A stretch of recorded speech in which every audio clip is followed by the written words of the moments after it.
showing that someone dragged her down the stairs. It's almost 4 a.m., and we see our boy rummaging through wardrobes for clothes to wear. After getting his jacked up body, his old clothes just don't fit over his chiseled frame anymore. Suddenly, his sister comes in with their father's clothes. He promptly takes them and puts them on. Speaking of his father, he reflects on how, when he was 10, their parents left them all alone. After that, they would send a sum of money every year, but they never heard anything else from them. After the start of the apocalypse, he searched for them for 10 years, but he couldn't find any trace and ultimately had to give up. He finally steps out the door, thinking that he's sure their parents can protect them, but his sister is his top priority. God, I'm tired of narrating how desperate he is to protect his sister. From this point onward, I won't repeat this shit over and over. His sister then mentions that she can't figure out how he got so much taller in just one night. He shrugs and replies that he doesn't understand it either, and claims that it must be because he was meant to look like a Sigma after all, so his body grew. Of course, his sister doesn't buy this nonsense, so he tries to change the subject by saying he needs to go outside for a bit. But she protests and tells him to not go, saying she's scared because the world has changed so rapidly. She doesn't want her disability to become a burden for him, and now she's worried that he might get hurt or lost. He replies that he just needs to clear out a few zombies, otherwise they'll always be in danger. They can't let what happened to Miss Huang repeat itself, and it's crucial to gather as many survivors as possible because the more help they have, the better. As always, she gives him her hairpin, telling him to be back by noon for lunch. With that little promise exchanged between the sweet siblings, he leaves the apartment. The moment he steps outside, he looks like an absolute Sigma assassin, dagger in hand. He follows the blood trail and eventually spots a bald zombie eating away Miss Huang's hair in order to grow his own. The hair-obsessed creature notices him and quickly launches itself at him, but Duan just slashes the monster like it's no big deal. The system notification promptly pops up, showing that he has killed a first-stage zombie. This is a simulation game set in a virtual world and does not represent real life. Please play in moderation, take frequent breaks, and play responsibly. He can think about upgrading mind. He recalls hearing about the importance of the mind during his past life in the Dark Ages. Back then, the only defense against those strange monsters was awakened humans with different powers. Each awakener had unique abilities, but one power stood above the rest, the mind. Once awakened, these mind users could dominate others, making them some of the strongest awakeners out there. Even if he upgrades his mind's attribute by one level, the next level would require 7 times more points to upgrade. To awaken the ability that comes with mind, he would need at least 10 levels of mind, and right now there's no way for him to achieve 10 points. So he decides to ignore the option and focuses on upgrading other attributes like strength and speed. Camping करा जाएगा उसमें. As he enters another apartment, all he sees is a bit of a mess. Looking around, he spots a dog strap smeared in blood and decides to follow the trail, which leads him to the woman dead in the bathtub. Right at that moment, a zombie creeps up behind him, its disgusting mouth opening wide to take a bite. But Duan reacts quickly and deep-throats the bastard with his dagger and then swings again to blow its head off with the next strike. Once again, the system notification pops up, showing that he has obtained 1 evolution point. He feels anxious after that sort of call, and decides not to let his guard down even with the evolution. விடுதலை பதி பேரை கேட்டா visibility Knowing there are still 10 kills left to kill him. As he moves toward the next apartment, we notice a woman looking at him through the peephole in her door, ready to blow up the heavy zombie that might approach. Duan promptly calls out, saying that if there's nobody inside, he's going to pry the door open. The girl quickly opens the door and asks what he wants. He to clear out the zombies and save his family. பின்னாடி ஏத்தி விடுதலை தான் இந்த மாதிரி என் teammate எங்க இறங்கணும் டேரி கோட்டில் teammate Jawab கொடுக்க இல்லையா தலை விட்டு போயிடக்கூடாது. She's terrified of this stranger trying to force his way in. Surprising as it is, the lady gives him permission to enter. After thoroughly inspecting the apartment, he confirms that it's indeed safe and that there are no இவனால எதுக்குப்பா வாரானுங்க பாட்டு அடிக்க தான் அவன். She explains that her son is out for tuition and her husband wants to pick him up. இவங்களாம் பாட்டு அடிக்க இருந்தால் வருவாங்களா இல்லை கேம் எதுக்கு விளாட்றாங்க? She reminds him that now that he's with the woman, he should probably leave. The woman apologizes for barging in like this and decides to help. But just as he acts on that thought, the door opens and he is shocked to hear this sudden commotion and quickly asks her if there's anyone else in the apartment. Of course she tries to lie, saying that there's no one there, but Duan doesn't take her word for it and decides to check for himself. Dawn finally opens the door, only to be shocked by what he sees inside. At that very moment, the woman lunges at him from behind, but he quickly ducks to avoid her attack. It turns out her son has already turned into a zombie and killed his father. The zombie kid quickly launches himself at Dawn, but my guy safeguards himself with the dagger and kicks the brat away. That's when the mother steps in between them, pleading with Dawn not to hurt her son. He tries to snap her back to reality, reminding her that her son is no longer human. He's already turned into a man-eating zombie. He warns her that if she keeps protecting him like this, they'll both be in serious danger. The doting mother cries, claiming that her son isn't really a zombie, he's just sick. She believes that they just have to wait until someone invents a cure, and then her son will be back to normal. But her hopeful yapping proves wrong as the young son drills a hole into her belly, causing her to drop down instantly. The zombified brat begins to feast on his father's flesh. As soon as Dawn tries to lunge into விடுதலை the பற்றி வேற கேட்டால் சொல்லிடி அங்கே எவ்வளோ ஓப்பனாக இருக்கான் போல இருக்கேன். insisting that he may turn back to normal. Despite her pleas, Dawn ultimately ends up killing the brat, bringing a tragic end to this once happy family. After clearing the 11th floor, he places bells on the stairs before descending to the 10th floor. As he reaches the 10th floor, he encounters a jacked-up zombie that smells like trouble, and it looks like this zombie reached the 10th floor by following the scent of the blood. The jacked-up zombie gorilla roars at Dawn Let's and go. leaps from its top, எப்படியா ரீகாலுக்கு crashing வருவானுங்க down with the போடா dumbs in hand, aiming to crush him under his ஆயிரு. massive weight. But this stupid gorilla ends up destroying the wall instead, while Dawn simply jumps away. The fact that this brainless zombie could demolish a wall shows that once someone turns into a zombie, their strength increases a lot. If they were already strong as a human, their zombified form becomes even harder to deal with. The beast throws its gun at Dawn, but he dodges again. Just as he's getting his bearings, another monster attacks him from behind. He manages to throw the second zombie away, but not without taking severe damage to his hand. விடுதலை பற்றி வேற கேட்டால் சொல்லிடி. Now he has to deal with the zombified இது எங்கே open ஆகும்னு பார்ப்போம். Open ஆகும்னு அங்கே போய் வந்துடலாம். because not only does it have insane speed, but its sense of smell and hearing are அப்பா off the chart. 345 metre Both of them சோனுக்குள்ள தான். launch themselves at him. Dawn manages to cut one monster's mouth, but he still takes a lot of damage.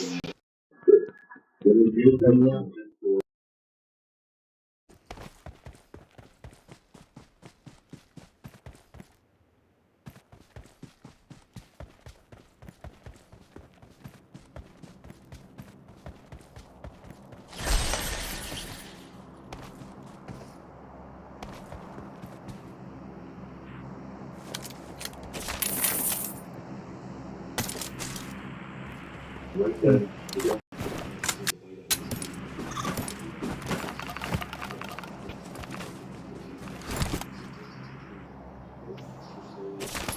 can't defeat them yet, so he decides to at least lure them away from his sister, Shinwei. But his escape plan comes to a halt. He's ascending the stairs. Now there are zombies in front of him, and the gorilla zombie behind, preparing to throw that massive dumbbell again.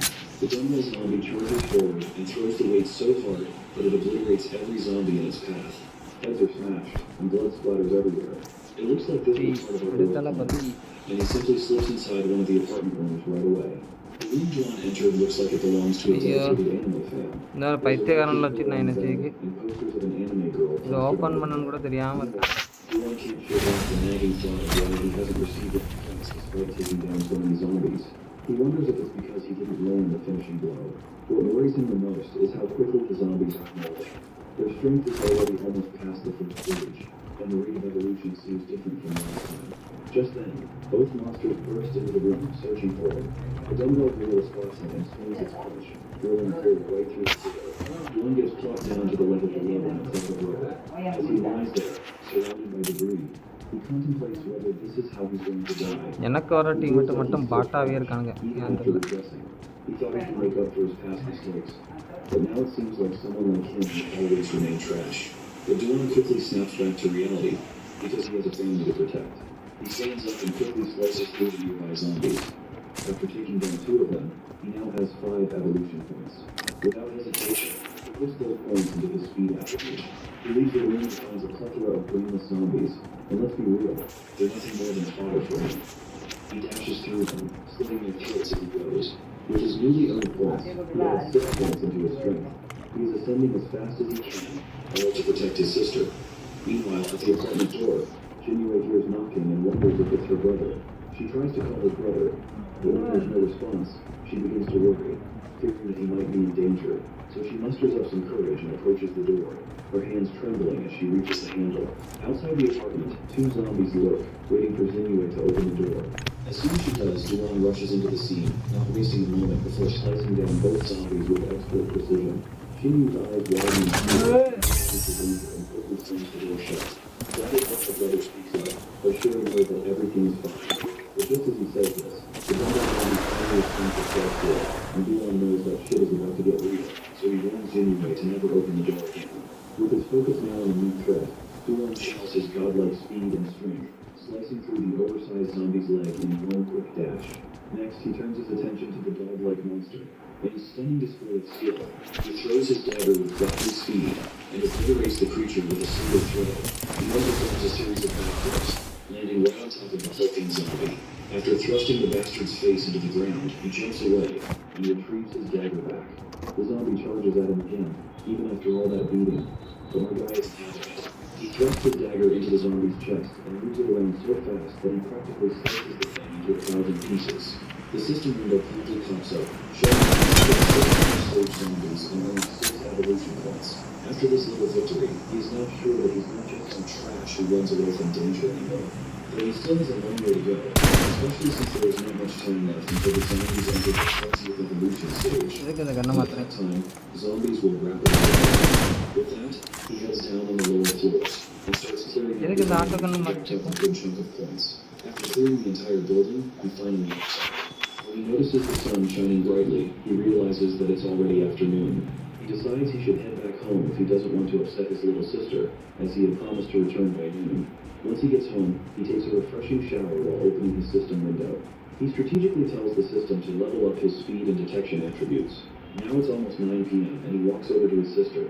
She reveals that she just saw on the news that zombies are appearing everywhere in the world, and humanity is facing a crisis like never before. Even though they claim the spread is being controlled and that it will all be over soon, she can tell it's just political propaganda to calm everyone down.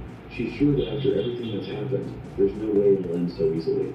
His brother reassures her that they'll figure something out, and once again gives her the same old spiel about how he's going to protect her no matter what.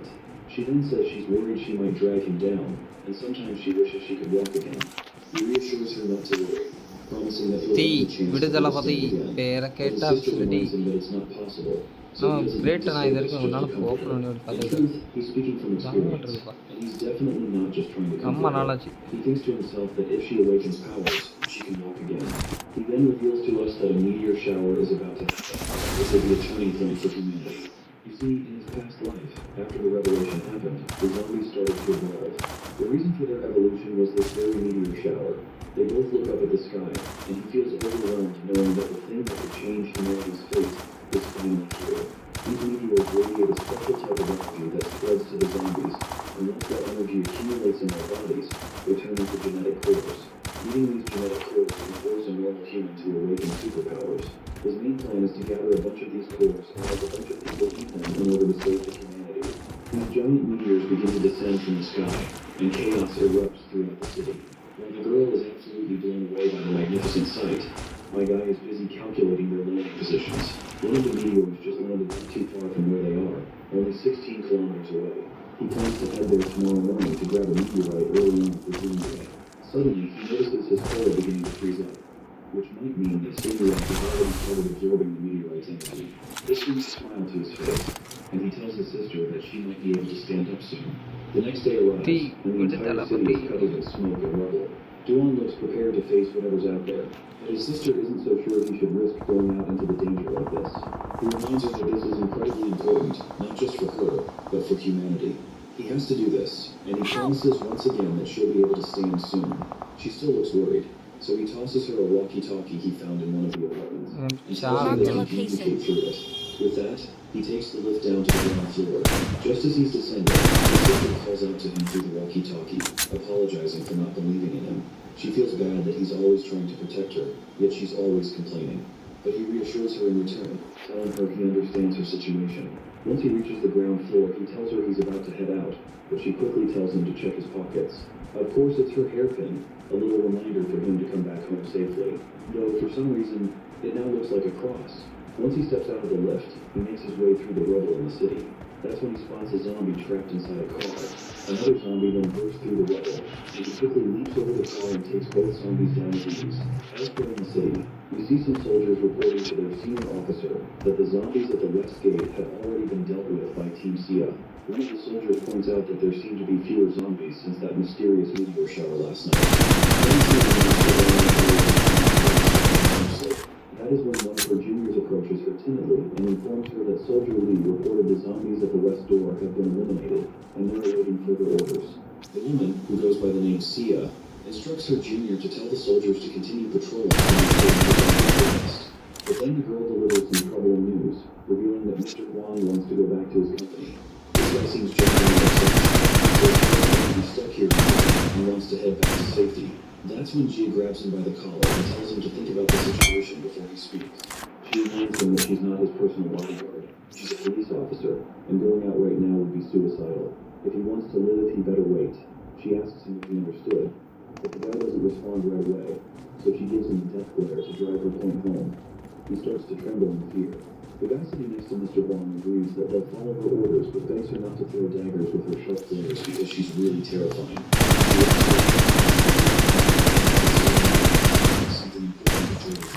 By the way, this lady is the captain of the armed police.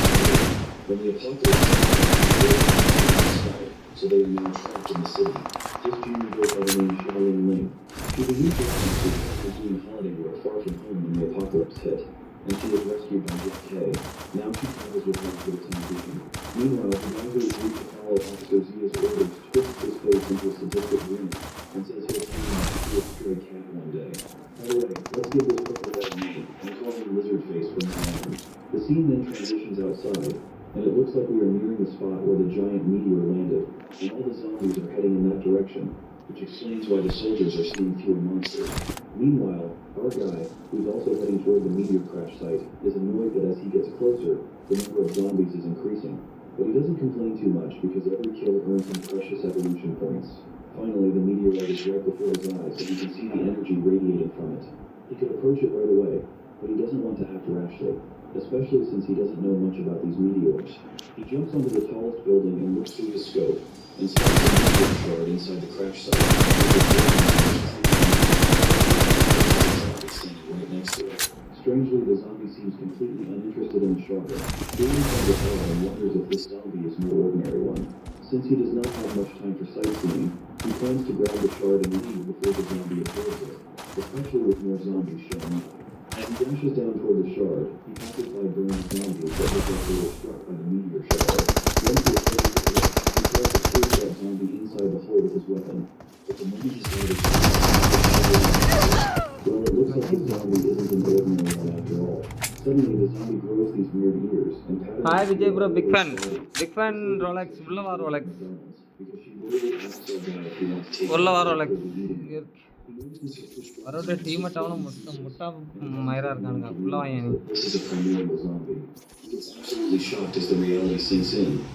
No charge போ. ஐயோ என்ன நீ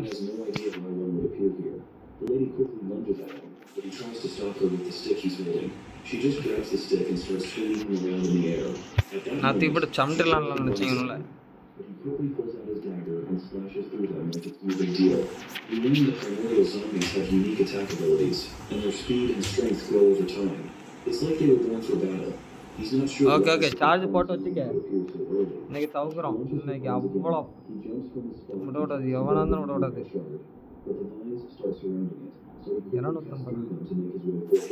He grits his teeth as he wonders if this stupid lady already knew. Oh, Victor! Vijay wait, bro. Hey, Dio match ranked podu. Vijay wait. She launches her vines.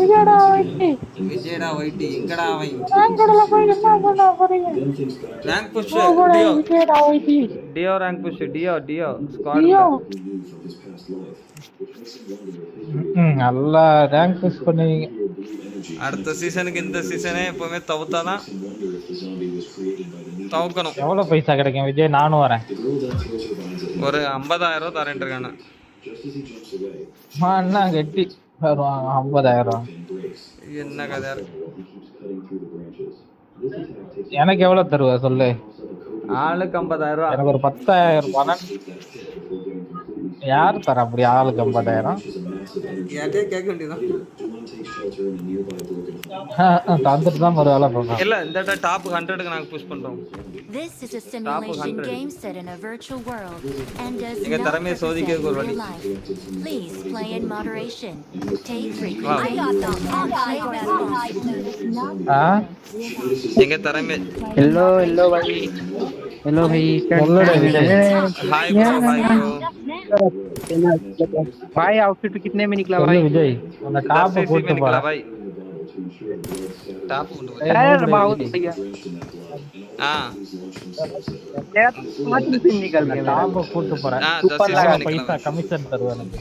ஒரு 5000 தரேன். मेरा 5 से निकल अरे M4 50 ही थी मैं M4 तो 50,000. 5,000 नहीं 15,000. ओ चलो 15,000 भाई. हेलो आओ आओ. Hello hello bro. Hello Vijay good डा मॉर्निंग हेलो हेलो हाँ ब्रो विजय डा वाईटी फॉलो करो सब्सक्राइब करो you are in live check करो. अरे लौड़ा ले लो हाँ तेरा मुंह में हेलो ले लो. भाई जाएगा तेरा बाप का लिया था हेलो भाई जाएगा ஆஜா விஜயடா வைட்டி ஆங்கடா டேய் வாங்க வாங்கடா வெண்ணீங்களா. The king maker is back. எப்படி நல்லா இருக்குல்ல? ஆங்கடா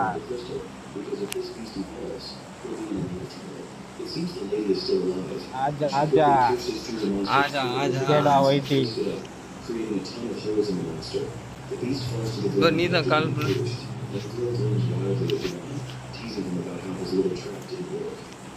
विजयडा वैटी मार देगा सबको. किधर मारेगा?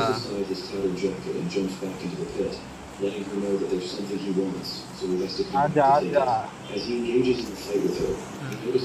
இப்போ நம்மள போடுவோம் கோஜா கோஜா. विजयडा वैटी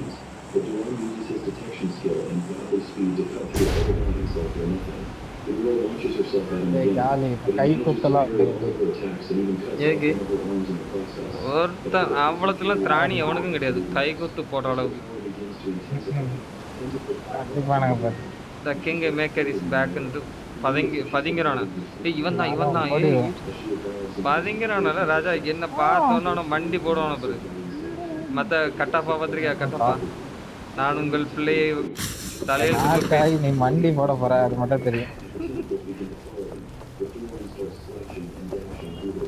கரெக்டா எடுக்கிறது எங்க மேல கீழ கொண்டு போய் சரிவிடாது. அது இதெல்லாம் கரெக்டா எவனானே இருக்க முடியாது ராஜா.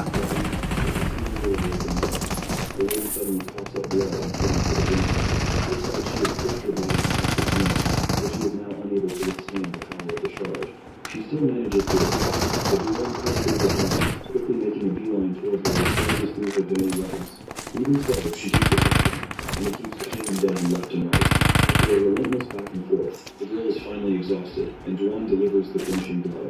The system promptly pops up. To his surprise,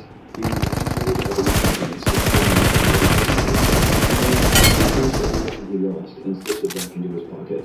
He then proceeds to take the stone after that life and death. அங்க ஒரு எக்ஸ்போர்ட் பட்டன் தூக்கியாச்சு. இந்த white colour mummy suit. Connected to the shard for a moment, and his wounds heal instantly. White கலர்ல அந்த நெருப்புடா ராஜா. நான் நெருப்புடா.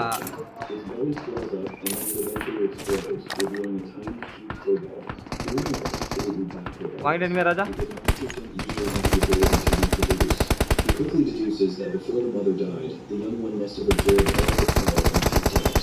He picks up the little club in his hand, and as he stares at it, to tame a newborn monster like this. He figures that if he's the first எனிமின் கேட்டா ஆமா இல்ல இதான் he'll probably see him family and become என்கிட்ட supplies இருக்கு. The Frodo looks at him, then promptly licks his face like it already considers him. எங்க இருக்கானுங்க தெரியலையே. எங்க இருக்கானுங்க? கீழ இருக்கானுங்க. Putting the furball and the shard inside, and decides to head back home because moving around at night would be too risky.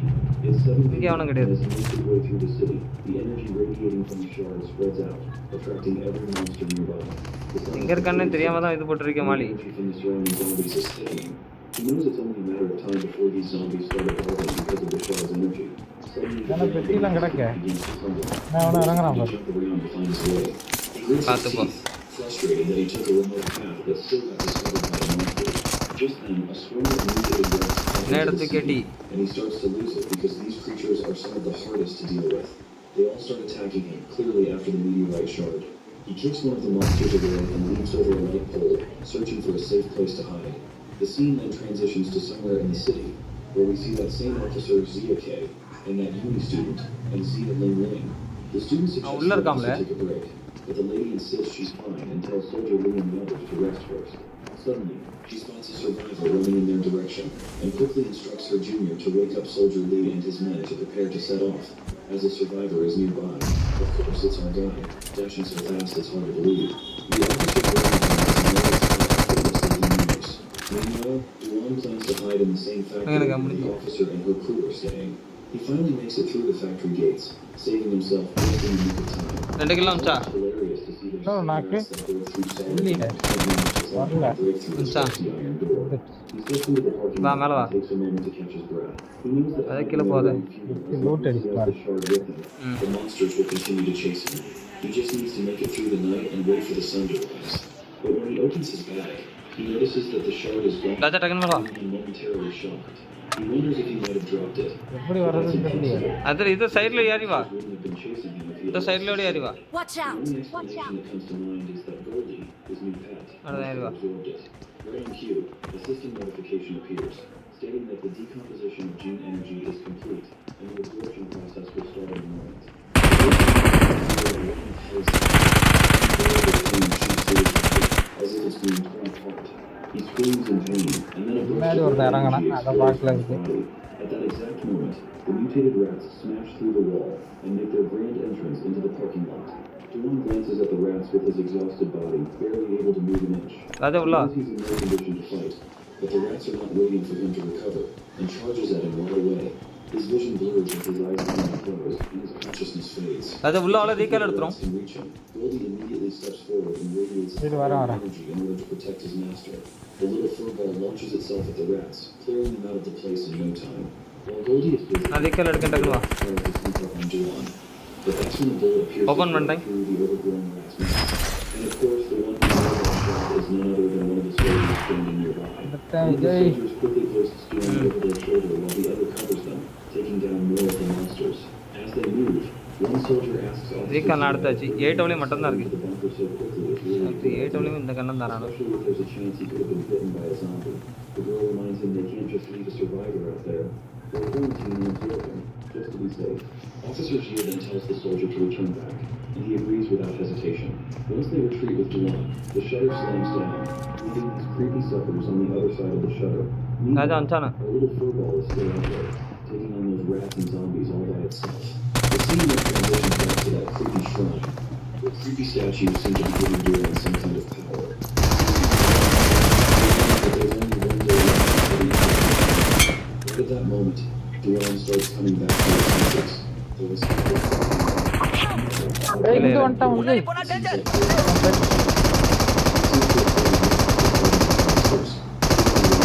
groggy and disoriented, only to find Wala, wala. a man pointing a gun இங்க straight வரைக்கும் உங்ககிட்ட தான் அவன் அவன் பாட்டு தான் விஜய் ஓப்பன்ல வந்து அடி எனக்கு எனக்கு ஈஸி அடிக்கலாம் அவனை ஓடி வரும் நம்ம சைட்ல Duan just plays it cool and says he can't. இம்பாலாம் இம்பாலாம் அட்ரா அட்ரா He's right. இம்பாதான் முடியும் Heads back at her, asks if she really அகில் அதே எடுத்து வாழ ராஜா That's when the other soldiers burst onto the scene. ஈஸியாக முடிச்சிருக்கக்கூடிய மேட்ச்சில் பாம்பையா Trying to take him நான் இதை கூட குத்தலை நான் பார்க்கேன் நான் கீழே அடிச்சிட்டு இருந்தேன் இங்கே ஒரு டீம் ஓப்பன் பண்ணியிருக்கு She forgot to introduce herself and says she's Shankai, the team leader of the martial எப்படி அங்கே forces. போகலாமா இல்லை அங்கே போயிருமா Who was welcoming இங்கே அடிச்சுட்டு அங்கே போமா She's the one who saved him அங்கேயே from போவோம் this hero. அதே எடுத்துப்போம் This lizard அதே face எடுத்துக்கலாம் shows nothing ஆட்டோமேட்டிக் ரீகால் இருக்குல்ல this ungrateful ஆமா. rat. He's annoyed because they took care kill of him அடிக்கல before. 2-3 கில்லு தான் அடிச்சிருக்கு He's awake. He's அவ்வளோ அடிச்சிட்டியா Of course, the mention of 4 days hits Duan hard. கேட்டால் சவடான்னு விடுவோம் comment மக்களே like பார்த்துருக்கலாம் லைக் பண்ணிட்டு பாருங்க மக்களே புதுசாக நம்ம சேனல் பார்க்கலாம் சப்ஸ்கிரைப் பண்ணிட்டு பாருங்க So Gio calls out for him to stop. Subscribe me follow me The city is crawling with zombies outside, so it's too dangerous. She mentions she's seen him fight and believes his skills could be really helpful. and they want as many fighters they can gather. ரோமான் தெரியல அவ்வளோ தூரம் Refuses. அவ்வளோ தூரம் போகுது வேணும் இந்த இடம் வர Monster crashes through the windows, swinging its giant ஊசி வேற கொடுத்துலையே grab anyone it can. The student girl is the first target, but he leaps in front of her, stopping that giant hand right in its tracks. He's totally baffled by how quickly he reacted to save her, especially since he thought he wouldn't be able to do something like that with his level 3 agility. Then he notices his entire body is bursting with energy. With a determined push, he throws the monster away, jumps through the building, and balls up his fist to deliver a silent punch. But we all know by now that this beast is no longer alive. Once Leon realizes this, he stops dead in his tracks and lands right on top of his friend. His furry friend lifts him happily, and Leon apologizes for not recognizing him earlier. Then he pops open his attribute window and is once again Raja there are no changes to his attribute levels. The points he earned from taking down the meteorite are gone too. He notices a new attribute known as perfect gene engineering. ஒரு second கொஞ்சம் wait பண்ணி தான் தூக்கிருப்பேன் என்னது கரிய robin என்ன பேரு கரிகால ராபின்னா கூட பரவாயில்ல கரிரியா ராபின் அவன் தான் அடிக்காம பேரு மிஸ் காவியாவை அடிச்சிருக்கான் சரிவா ராஜா அவன் தான் அட்டி கொடுத்துருக்கான் அவன் தான் நாக்கு கரியர் ராபின் இல்லை டேரக்டா விடு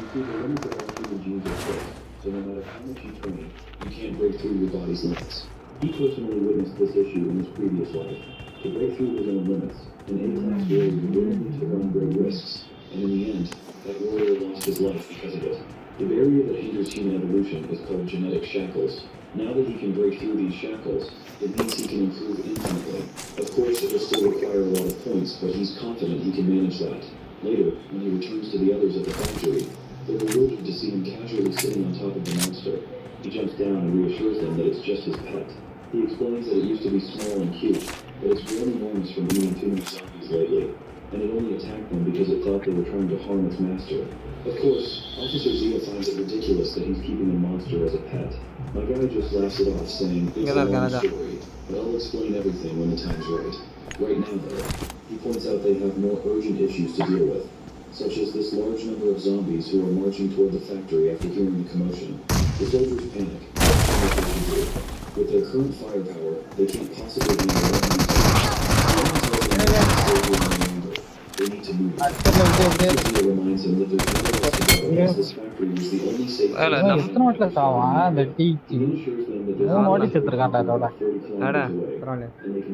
எப்படி அட்டியை பத்தி இல்லையா ராஜா பயந்துருப்பிய நல்லா அடிச்சு வச்சிருந்தான் அவனை வட்டணும் சரி அடிச்சுட்டோன்னு சொல்லிக்கணப்பா நல்லா அடிச்சால சொல்லிக்கண்ண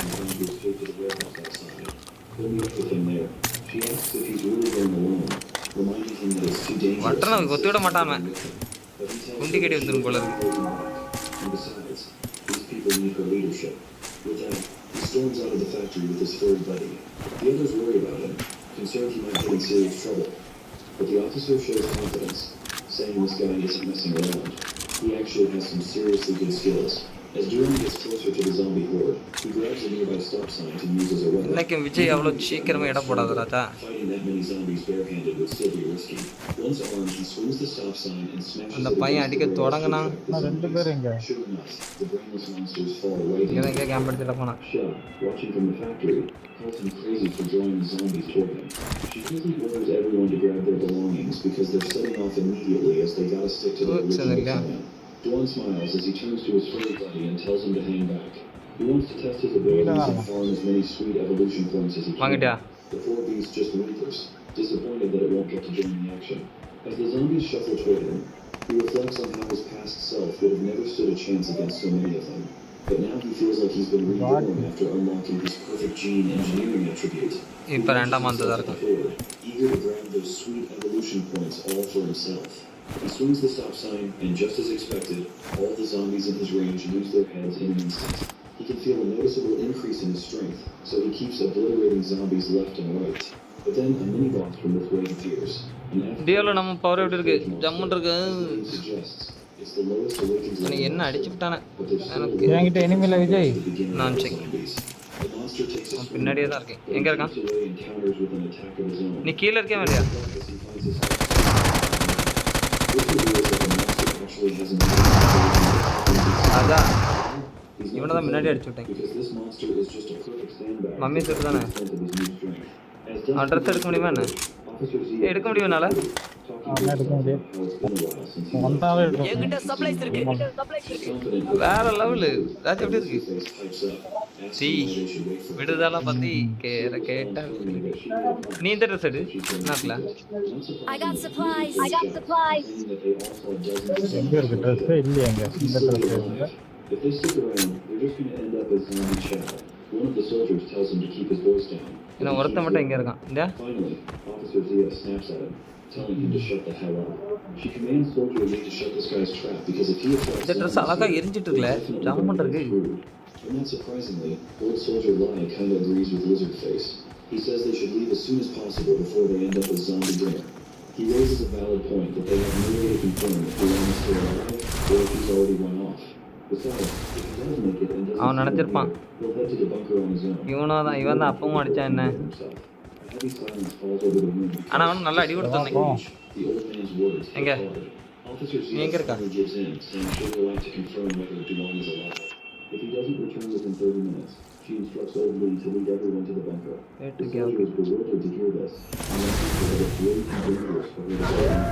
Just as they're hashing things out, Kotte Raja to crash their heated argument. But before it can do anything, Duan nails it with a punch, sending the zombie flying. ஊசி இல்லையல. Happy to see him back. Duan apologizes for being late, explaining that ஊசியை போட்டாயா? The woman quickly tells him she's the one who should apologize. As a police officer, she shouldn't have put him in danger. Duan brushes it off, saying that she saved him before, and if it weren't for her, he'd be pushing daisies by now. He then gives them the good news that he's cleared most of the zombies, and Goldie will make sure to escort them safely to the bunkers. Of course, Officer Zia is shocked and asks if he's not coming with them. Duan replies that he has to find his sister. Later, everyone hops on Goldie's back, heading for the bunkers. As they leave, Duan reflects that by midnight, the revelation will end, and many awakened zombies will appear. Although Goldie should reach Jackpot soon, it hasn't awakened its abilities yet, and still struggles against zombies with powers. Duan dashes through the city at godlike speed, desperate to find his sister. When he finally reaches their building, it's in shambles, completely wrecked. He wonders if the military have come through here. Frantically, he pulls out his walkie-talkie, screaming into it, calling for Zinue, but there's no response. His heart races and panic grips him even tighter. As he charges deeper into the building, he realizes that the military is probably too busy constructing shelters right now to deal with zombies. That means the chaos must be caused by criminals taking advantage of the confusion to commit their crimes. When he finally arrives at their apartment, all that's left is ruins. Inside the room, he sees a wheelchair on the floor, along with the photo of the two of them together. Seeing that, he goes full on God mode. முன்னாடி போனா danger. The scene shows to a ruined location where zombies are getting ஆமா நான் ஓபன்ல வச்சிருக்கேன். Despite their best efforts, the monsters just won't stay down, putting up a relentless fight. While two of the goons are busy dealing with the undead, the camera pans to their scumbag leader, who's toying with Duan's sister. He grabs her chin with a smug grin, telling her not to worry because people will come to rescue the skin. Of course, Zinue wraps some obvious ஏய் அடிக்க போறானே Vijay. The guy has a broad grin spreading across his face. He says he doesn't have the spirit to sacrifice himself, and that now அவன் வாயிலே போய் in that moment, we see Duan in the sky, and he comes crashing down from the இன்னொரு sky தேவன like வரான். a goddamn meteor. As soon as he sees his sister inside, he wastes no time. He grabs one of the thugs and flings him out of the vehicle. But he faces the same fate as his partner, getting tossed. Shinyu is left breathless at the sight of her badass brother. Meanwhile, the leader of the group starts yelling, threatening Duan that if he comes any closer, they'll cut her throat with the dagger in his hand. வேற யாரு இவனை தான் Of அடிச்சானோ? course, Duan isn't here to take any crap. He just kicks இன்னொரு the பெட்டி கிடக்க அவனை தான் அடிச்சிருப்பான்னு causing him நினைக்கிறேன். to groan in pain. Then, hoisting the thug into the air, Duan gives him a deadly glare while the thug tries to boast இவரு about his son's boxer military actions. பார்த்துட்டு போனான்னு Duan வந்தாரு. knows that this thug's uncle, Guan Zhonghua, is in the military. Even more surprising, he knows that this thug's name is Guan Zhilong. Zhilong is baffled and asks how Duan knows so much. But our என்னதான் பார்த்துருக்கணும் ரெண்டு பேரும். instead, he holds Zhilong right above the hungry zombies below, who are eagerly waiting for him to drop the thug to the ground. Finally, the thug starts to apologize, saying he's sorry, but Duan isn't interested in that. Just then, Yo, Wiley blue. However, his happiness fades when Juan just throws him down to the zombies to eat him. When the soldiers in the helicopter see that the guy Stop is worrying about that. dead, they decide to contact நானும் shop வரேன்டிருக்கேன். எந்த ஷாப்புக்கு போற? Shop ரைட்ல இருக்கிறதுக்கு வேண்டியதானே? பைத்தியம். Petrol bulk. அதுதான் இந்த சைடு போயிட்டேன். பெட்ரோல் பங்கு போறது.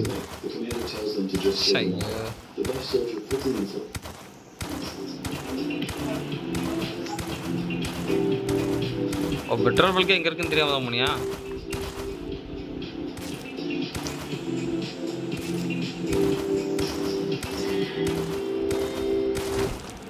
Informs his friend that their target is right in front of them, and the helicopter quickly closes the distance. Soldiers begin shooting at Duan, and he tries his best to run for his life. The soldiers even fire a bazooka at him, but Duan manages to dash inside the building, quickly making his way into one of the rooms. He tells his sister to wait there, promising that he'll take care of the soldiers and wipe them out for good. Xinyu pleads with him, telling him to come back safely. Duan reassures her, saying this time he'll be back as fast as possible. With that, he rushes back outside, dodging bullets as the helicopters rain fire down. There are only 30 minutes left before the next wave of zombies hits. As the gunfire continues, the explosion has attracted more zombies, who begin to gather around. But Duan, with godly strength, grabs a wardrobe he was hiding behind and throws it so hard that it obliterates all the zombies in its path, leaving no one standing. The soldier inside the helicopter stares in disbelief, his eyes wide open, wondering if Duan is even human. The guy sitting in the back of the helicopter tells the pilot to find a tall building and descend so he can ordering them to keep firing. Meanwhile, a zombie sneaks up behind Duan. The poor creature is obliterated by a barrage of bullets before it even gets a chance to attack. It's almost comical how the bullets can't touch Duan. Yet those same rounds are turning the zombies into minced meat, leaving nothing but blood and pieces behind. Even the soldiers in the helicopter are panicking, confused as to how it's even possible to dodge bullets from a Gatling gun. The jacked-up gorilla of a soldier, after landing on the tallest rooftop, finally takes aim at Duan. He shoots a bullet, and it goes straight through Duan's shoulder. Despite the hit, Duan manages to find his way into another building room.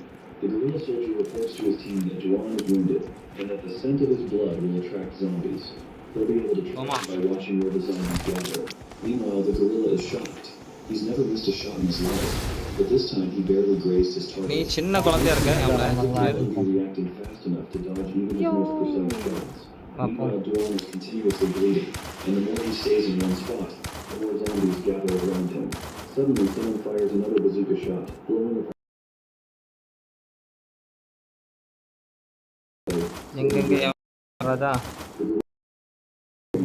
Is losing his mind at the sight of such a massive beast. Duan thanks his friend, saying he arrived just in time.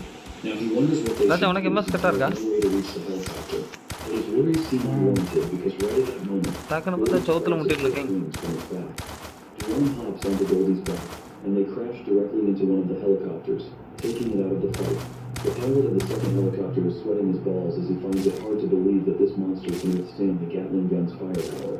Suddenly, Goldie vanishes, leaving the pilot bewildered, wondering where it went. That's when they notice Duan inside the very helicopter they're riding in. Meanwhile, the gorilla soldier receives a message from the surface team that they found a survivor. Of course, that survivor is India, Duan's sister, and by the look of this freaky bastard's face, meanwhile, Duan is thinking about introducing his sister to Goldie, but his face falls off when he sees the gorilla. ஆமா நான் அடிக்கும் போது ஒரு மாதிரி பறந்து தான் போனது. AWM எல்லாம் வச்சிருக்கான். அது பின்னாடி போறானே பாரு. இங்க இங்க. Watch out. Insisting that he's the one they're after, not her. And he's ready to surrender right there. ராஜா கவரே இல்ல ராஜா. ஏய் ஓபன்ல இருக்கல போற. இங்க இருக்கா. ரைட்ல அந்த ஷாப் கிட்ட. ரைட்ல ஷாப் என்ன பின்னாடி தான் இருக்கா மத்துக்க. வரோம் பாரு என்கிட்ட இருந்து. Once poor Duan is out in the open, the other soldiers aim their bazookas at him and prepare to fire. ஓபன்ல போற. நான் அவன பார்த்து சரி ஸ்ப்ரே வைக்கலாம்னு பார்த்தேன். இங்க சைடுல அடிச்சான். But as the dust settles, we notice that it was the gorilla who took the brunt in order to save his master. Once the gorilla sees this, he barks orders to his soldiers to remain vigilant since that brat is still around. That's when Duan pops up right behind his master with the agility of a cheetah and slaps him so hard that he goes flying away, while his sister is also thrown in the process. It only took a single slap, and the gorilla is literally covered in blood. In a faint voice, he tells his soldiers to focus their fire on that girl, and they promptly aim their bazookas at her. Meanwhile, Duan is trying to outrun his missiles to grab his sister, and he manages to catch her just in the nick of time. தெரியவா அந்த வாசல்ல The இருக்குது. missiles hit him square in the back. They both roll over on the ground, and once they stop, Duan is on top of his sister. She looks at her hands, realizing they're smeared with his blood, and sees that he's finally gone out கரெக்ட்டா cold. பார்த்து வந்திருக்கான். Tears well up in her eyes as she calls for him, but he doesn't respond back. Meanwhile, the bastard grits his teeth. Arabic He like almost died from the impact. He feels the back of his broken down and reflects that if he hadn't blocked that hit in time, he would have been a goner. Meanwhile, Shinrei cries, but she eventually stops sobbing when her brother tells her not to cry, apologizing for not protecting her right away. She reassures him that he doesn't have to apologize. She feels like she's just been a burden to him. He tells her he's so happy to see her again and spills out some of that motivational stuff we've heard from him so many times before, lingers inside him. With those final words, he goes unconscious, and Jinyu finally breaks down. Just as the clock strikes midnight, we see her start to shimmer with energy, as if she has awakened some powers of her own. The guerrilla soldier reflects on how this rat is still breathing even after being hit by so many missiles. Then he notices the glowing snow and wonders why the hell it's snowing. Well, it seems to be because Jinyu has awakened her powers. She stands up right away, promising to protect her brother this time, since he's always been the one to protect her. The gorilla is blown away to see this seemingly crippled girl suddenly standing on her feet out of the blue. The girl begins to form icy crystals with her new powers, and she starts freezing the soldiers away. The scene then transitions to a facility where a few people are monitoring the entire city through radar. They explain that the meteorite shards showed a reaction nearby to their location. ஓ நம்ம அடிச்சோம்ல A strong burst of energy was released. நான் spectate மோட்ல இருந்து எனக்கு request கொடுத்திருக்கான். The S-class evolution, known as Absolute Zero. A slim and beautiful lady நம்ம அடி அப்படி finds this news ஊக்கமா amazing, உளும்ல Raja. because this release of energy means that they நம்ம எவ்வளவு பேர் பிளேயர் ரெடி விடு சும்மா பாட்டு நினைக்காத We என்னெல்லாம் also see a little girl with a carrot. அடி அவனுக்கு அவ்வளவு ஊக்கமா உளுந்து Meteorite shards தகிட fell தகிட from தகிட the தகிட The தகிடன்னு woman replies that they'll find out soon enough once they arrive there. It Hey, looks ready like good. these ladies are riding in a blimp balloon, and once they finally reach the top, they are blown away. ஒரு 500 ரூபாய் போட்டு நினைச்சீங்க ஒரு 500 easy ஏத்துவீங்க ராஜா எப்படி S-class warrior. The next scene shows 550 Commander easy. Guan playing a board game with an older man named Liu Yang. Both are military officers, and just as their conversation heats easy up, purchase வேற இது Guan gets a phone off call. இது The வந்துச்சு caller informs him that his soldiers failed to take down our boy and his sister. 500 ஈஸினா Of course, purchase this annoys the பண்ணனும்னா Commander Guan, because how could those grown as soldiers can't even take care of two Yeah. kids? He quickly stands up, tells his friend Luo that something has come up, and he'll be moving first. வர But before he mind does that, சாப்பிடுங்க he advises Luo not to waste Mind shop resources வர. constructing shelters. சொல்லு. Instead, you should give them the authority to fight the zombies with their military power. It's their only option. The old man reminds his friend that their duty is to protect civilians, and if they forsake the civilians, then what's the point? This is We a also see the simulation guy named game Little set Cow, in a virtual and the old world man asks if and he does was not older. represent Cow quickly real life. responds I he got was vital older. simulations just now. Take frequent breaks The old and man play tells Little Cow to responsibly. stop flattering him and instructs them to go investigate what Commander Guan was talking about during the phone call. The soldier salutes in acknowledgement. The next scene shows the same little girl again, telling the other lady named Yun that they are about to leave. But Yun tells her to bring them down to a suitable height instead. I got the triple elimination medal. Yun informs the little girl rabbit that this height is perfect. With that, Yun jumps out of the blimp and slides over the ice to make her way down, eventually landing on solid ground. She looks over and notices that the girl has collapsed from overexerting herself, அதான் which isn't surprising given how much power இப்போ she Modi uses, பாப்போம்டா so much that the entire area has been frozen solid. Lady Rabbit's drone appears, and we learn that Zinue is actually the 4th S-class awakening out of 12 S-class warriors. Rabbit then states that she just checked and doesn't ராஜா அந்த room think she possesses Absolute Zero.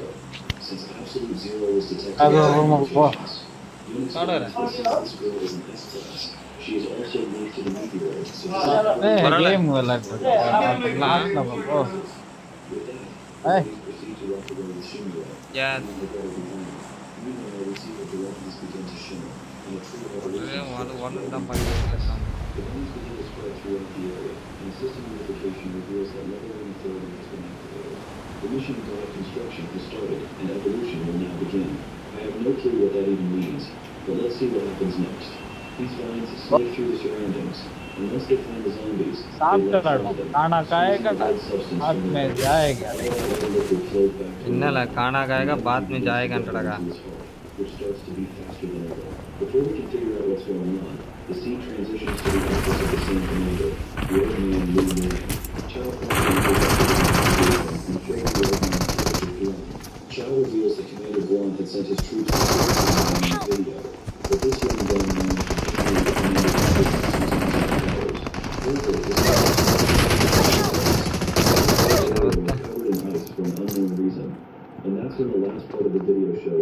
ராஜா ஒண்ணுமே செய்ய முடியல என்னால.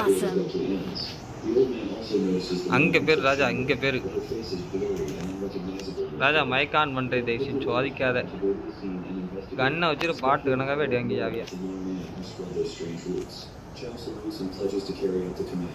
The scene transitions back to Dawn, and after the vines finish draining all the energy from the zombies, the roots retract.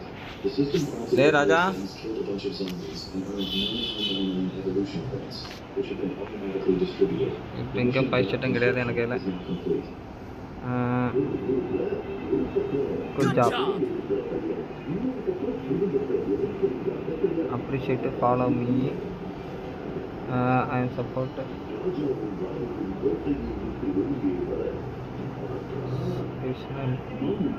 I'm really sorry, not a problem. Spread out and gather around us. Gather around.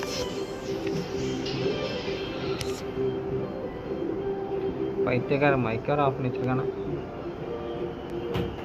இந்த match அடிச்சிருவான்னு நினைக்கிறேன்.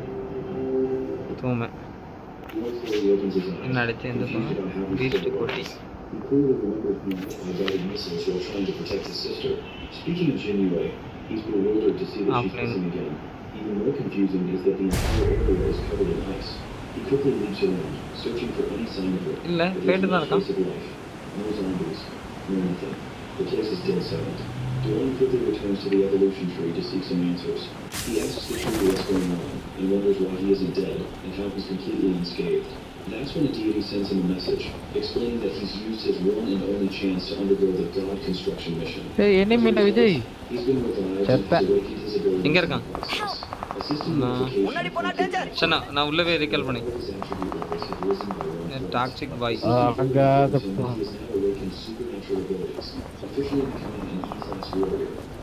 அங்க இருந்து எனக்கு வாயிலே போயிருங்க. அவன் பக்கத்துல இருக்கான் பரவாயில்லை.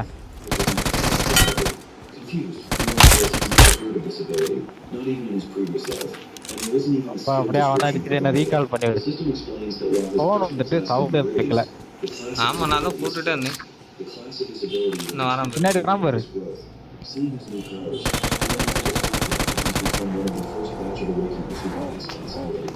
கண்ணை பார்த்து நமக்கு ஒரு ஆளே கிடையாதாச்சா.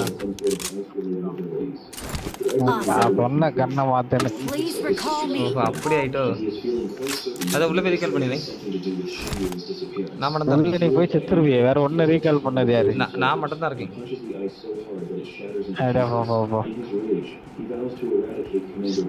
பெட்டியும் திறந்து விட்டு டக்குன்னு பெட்டியை திறந்து விட்டா தான் ரீகால் உள்ள போறேன். 30 செகண்ட் தான் இருக்கு. ஏன் 30 செகண்ட் அதுக்குள்ளே எவனோ வந்துட போறான். ரீகால் எடுத்து ஓட எங்க சோதிக்காம டக்குன்னு போய் 0 கில் வேற. நானும் தான். இறங்க தேவையில்லாம அங்க இறங்கணும்.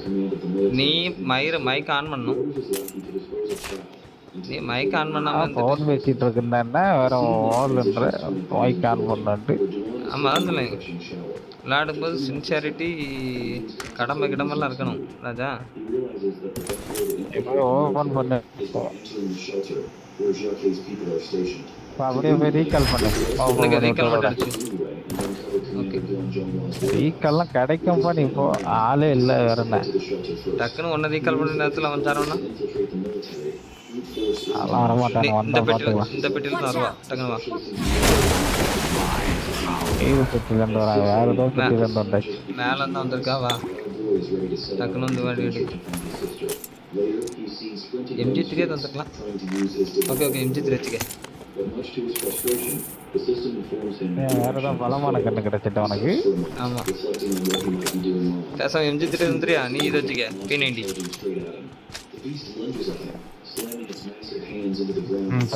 நான் கீழே போடு. அடி மோசமா வரும். He realizes that this monster likely possesses a common supernatural ability known as violence. The monster charges at him again, and they lock into a fierce exchange. என்ன புல்லட் கிடக்கல இல்ல. ராஜா உனக்கு நம்ம இந்த கண்ணை பற்றி தெரியாது உனக்கு இதுக்கு மட்டும் அப்டேட் பண்ணி கொடுல ராஜா MG3 மட்டும் which means that his ability only activates on zombies that have awakened some sort of power. life Energy bursts from the monster, swirling in the air. In that instant, it zaps into Duan, and as he absorbs the energy, the system reveals that his devour ability has finally been completed. The system then flashes three notifications regarding the energy he just absorbed. The green energy helps heal him as he devours the life force of the target, while the golden energy devours the genetic core of the target.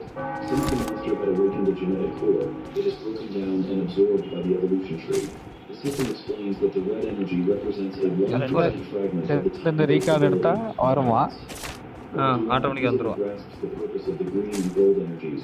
அதான் இந்த recall இருக்கு அதை எடுக்கலாமா 4 recall இருக்கு வாய்ப்பு கிடையாது தருவானா அவன் fully unlock the violence ability. It needs to devour 99 more similar abilities to reach 100%. Doom is taken aback by the possibility of unlocking extra abilities. In his past life, only a select few could activate more than one supernatural ability, and no one had more than 2. But now, if he can gather more pieces to unlock abilities, he could potentially with the gene shackles and the potential. The sky's the limit for him. Suddenly, a commotion nearby pulls him from his thoughts. புண்ணியம் பண்ணிருக்கேன் ராஜா Bursts onto the scene. Duan instinctively slides back. Energy approaching him, but he can't pinpoint its source. Just then, a flash of light descends from the sky, and it's Goldie crashing the party. Seeing his friend makes Duan crack a smile. Goldie stands tall in front of the giant beast, ready to take it down. Duan is momentarily surprised to see Goldie alive, but he quickly snaps back to the task at hand. Now isn't the time to reminisce about the past. I got supplies. He tells Goldie to make way so he can take care of the monster himself. However, Goldie determined to take on the giant creature one-on-one. Duan hesitates, reminding his furry fellow that the monster is நீ போன அப்புறம் இங்க ரெண்டு பேரும் காமிச்சு But before they can debate further, the monster's patience finally wears thin, and it roars and charges towards them. Seeing no other option, Duan finally gives Goldie permission to fight. Goldie lets out a powerful roar of its own, leading the monster head-on into the battle between the two giant begins. The furry fellow tries to sink its teeth into the monster, but the attack seems ineffective. With brute force, the massive creature flings Goldie into the air like a trash bag. Goldie quickly sprouts its majestic wings and charges at the giant monster with renewed ferocity. The creature swings its sharp tail in an attempt to strike Goldie, but our furry companion evades the attack, sinking its teeth into the monster's tail and ripping it apart with ease. The monster roars, but Goldie quickly silences it by placing a powerful foot on its head, the beast. Gathering fire in its mouth, Goldie unleashes a colossal roar, sending a torrent of flames over the creature. Duan watches in awe as Goldie displays such overwhelming power. But the beast doesn't want to realize that Goldie has undergone double evolution, transforming into a formidable force. As the flames begin to simmer down, the scene reveals Goldie standing triumphantly over this weird lizard. Duan is realizing that he anticipated Goldie with that transformation as well as flame ability. Goldie sinks his mouth into the monster's chest and retrieves its genetic core, devouring it right away. Duan watches with admiration and gives Goldie props for his impressive double evolution. However, he quickly reminds him to revert to his original size so they can move without attracting unwanted attention. In an instant, the fearsome furry monster transforms back into a small, adorable furball. Duan further instructs him to retract his wings and just be a regular dog. Goldie whimpers but eventually complies with his master's command, shrinking down to a more inconspicuous size. Before they move on, Duan activates his protection abilities, but to his surprise, he finds no traces of life forms nearby. He also notices that his detection since his detection level has risen to level 5. As they cautiously survey their surroundings, Duan spots a group of survivors in the distance. These few survivors seem to be surrounded by a horde of zombies, and Duan's protective instincts kick in. He quickly starts running forward to save the survivors, and the scene then shifts to the rabbit girl again. She tells Sister Yoon that she has contacted headquarters. Once the call connects, the person from headquarters asks about the progress of their mission. Yoon promptly explains that the mission is going smoothly. She further elaborates to her senior that they followed the meteorite reaction. But when they arrived, the reaction had disappeared. Then, they unexpectedly found an S-class warrior whose ability is absolute zero, but she's still on the list. He instructs the juniors to bring this S-Class awakened to headquarters at once. With that, both the rabbit girl and human decide to change their paths. We finally reach the scene where these poor souls are surrounded by zombies, doing their best to defend against the regular companion asks him why he's in considering he should have been at headquarters protecting Commander Leo. The officer explains that he's here to carry out a mission that was messed up by Commander Brown. Apparently, Commander Brown messed up with Cal's car, so he got stuck here. Chow then turns to the white-haired guy and asks why he's here. The white-haired guy shrugs and says he doesn't really know either. He's destroying the scientists அந்த power எடுத்துக்கல ராஜா. Thunderbolt destroyed his car, so they have to leave it behind and flee for their lives. The white-haired guy then says that these scientists are crucial since they hold the future of humanity in their hands, so they've got to protect them at all costs. He tells Chow to get the scientists out before their bullets run dry. But Chow decides against it, and the white-haired guy reminds him that there's no time for sentimentality. Right at that moment, a massive zombie barges in, and the white-haired guy quickly tells everyone to regroup and protect the scientists, while he takes care of this monster alone. Meanwhile, the monster pops up right behind him and the scientists. But before it can do anything, எவனை எங்கல அடிக்க mark வச்சு அடி. he blows a hole in the mouth. ஏய் எங்க போனானே தெரியல. சும்மா கண்ணை முட்டை சுரேக்கா வேற. ஓரே வர மாட்டேன் தெரியல. சென்சிட்டிவ் மாறிடுச்சு, அடியே பட மாட்டேன். The monster right away, adding another piece of ability violence. அடிக்க தெரியல ராஜா. This is the same young boy Commander Brown wanted dead. When he asks if he's Juan Fei, Vijay quickly fires back, asking how Chow knows his name. The officer asks further questions, but my guy cuts him off, insisting he answer his previous question first. He asks Chow if he's under the command of Juan Fei. The officer quickly replies that he's mentioning that his commander is Leo Young. He knows that Commander Brown is எனக்கே அப்படியே sensitive வச்சுதாங்கப்பா 4 ரோல. நான்லாம் Cairo sensitive வச்சு 4 ரோல எடுத்துட்டு இருக்கேன். Despite the odds, the elderly commander never gave up on saving humanity. From the tiny shelter at the beginning to the federal base at the end, he poured everything into securing the last bit of clean land. His actions kept a flicker of hope alive for humanity's survival. Chow then reveals that the commander was willing to meet Duran and secure the battle. எங்க Hoping Duran would come back with him to the shelter. Right at that moment, எங்க இருக்கா mark? பக்கத்துல we see these jacked up zombies with awakened power. The wall erupts. பக்கத்துல ஐயோ just stares into the he tells Chow to bring this up, saying he'll handle the situation himself. The captain warns him. அதே இடத்துக்கு வந்து அடிக்கிறான். He says that they need to focus on Chow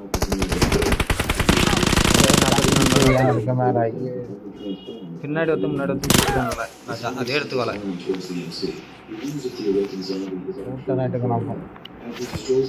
இல்ல இல்ல அதே எடுத்துக்கோ. அவனு லூட் அடிக்க தானே செய்யணும். என்ன பின்னாடி இருந்து ஒருத்தன் வால்ட மட்டும் சர்வே கத்தவா ஒரு நிமிஷம்.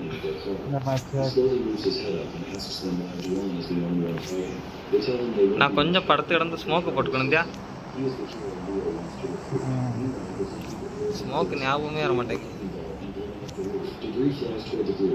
ஒருத்தனையாவது நான் கொஞ்சம் ராஜா வண்டி எடுக்க விட்டு இதாக்கிறத ஒருத்தனையாவது தூக்கி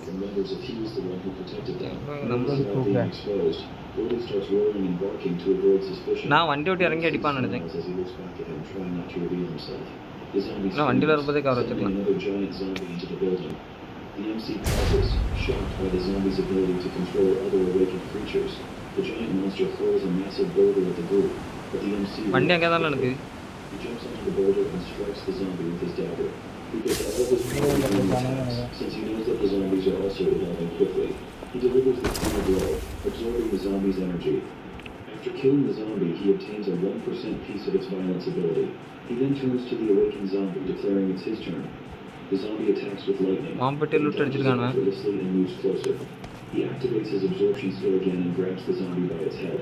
The zombie screams in pain as he absorbs its skill. The MC receives a system notification that he has unlocked the lightning skill. After clearing through the zombies, all the survivors also shout in amazement at their victory. Suddenly, one of the students tells the scientist to look at something. He holds the green crystal and shows it to the scientists, since they have seen this crystal before. The scientist looks at the crystal and tells him that it supports his research, since strange crystals like these have been appearing in zombies. Duan looks at the scientists in confusion. Despite their near-death experience, they have immediately gone back to researching. Just as he is thinking, the scientist He thanks him for saving his life. The MC is in disbelief since this man was the greatest scientist in the world during his previous life. He had never met someone so important in person before. Tianxin is a bit confused as he sees the MC not saying a single word. Meanwhile, Duan is still lost in thought, remembering how Tianxin and his team found a way to extract energy from monster cores. Allowing ordinary people to awaken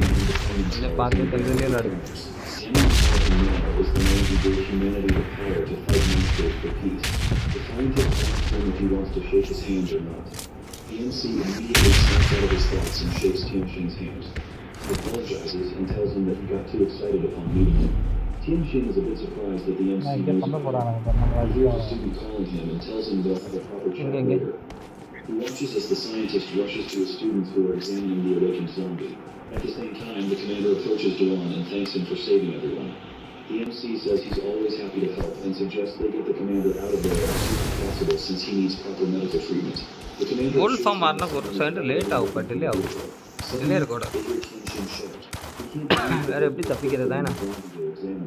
According to his research, all the zombies should have a crystal inside. A student examines the fat zombie and confirms that he's not the other body either.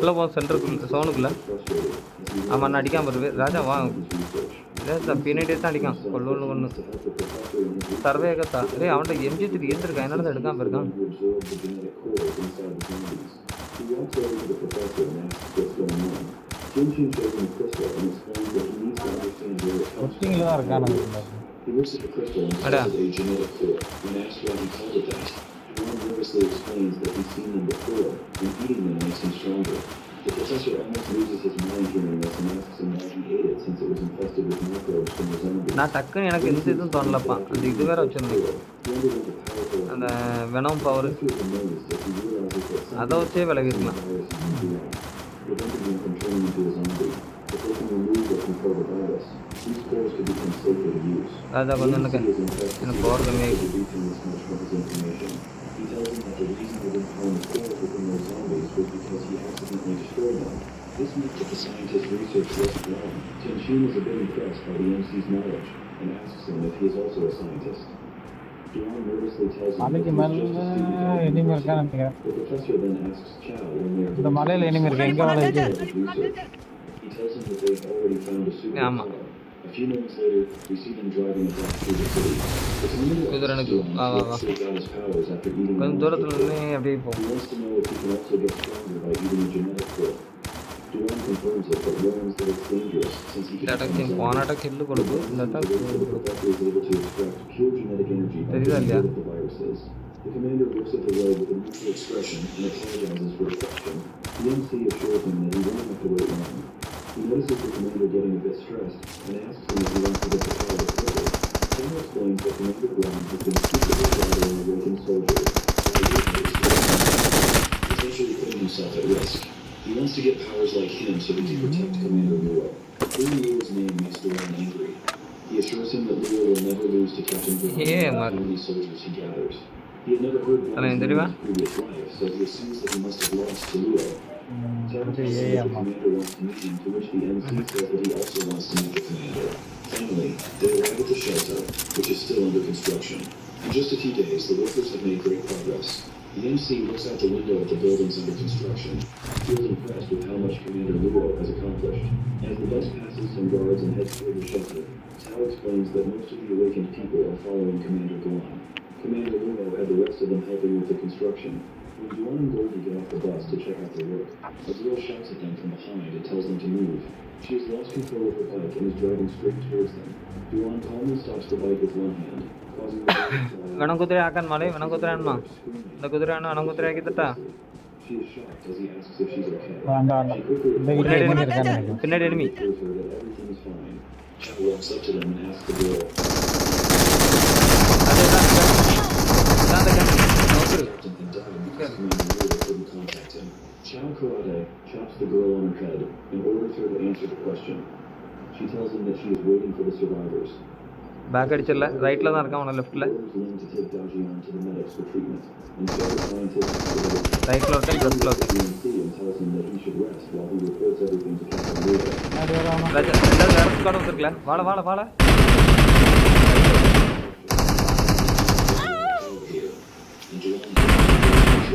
He tells him not to do anything reckless until he meets with Captain Ludo. The MC realizes அந்த வால்ட்ட மட்டும் இருக்கான் crossing paths. லெஃப்ட்ல வாட மட்டும் வந்துச்சு அந்த குதிரைல வந்துட்டீங்க Lynn instructs the survivors warning that anyone infected won't be allowed in. Some survivors but she explains that safety is the priority. They also need to fill out forms before proceeding. Duan fills out his form and thinks Captain Ludo is handling things wisely. MG3 எடுத்துக்க is God power அவன் அடிச்சானுங்களா ஆமா வால்ட்ட மட்டும் அடிச்சிட்டானு அந்த ரெண்டு பேரையும் ஆமா அதான் சொன்னேன் அங்க ஒருத்த நாக்கு கைவேண்டு ஒன்னு நடக்கான் இன்னொன்னு லெஃப்ட்ல நடக்குது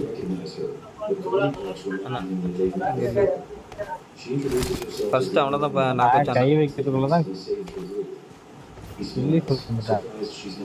கில்லி சுட் அவன் கில்லி சுட்டா என்ன இருக்குல்ல ஒன்று இது என்ன வேற பர்டிகுலர் எடுத்து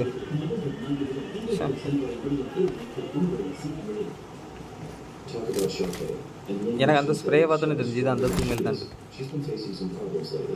As the two of them talk, the people in line grow impatient. One decides to move on and leaves Goldie behind since he could be carrying the virus. Lynn is this small and cute. The MC reassures her that Goldie is well behaved and there's nothing to fear.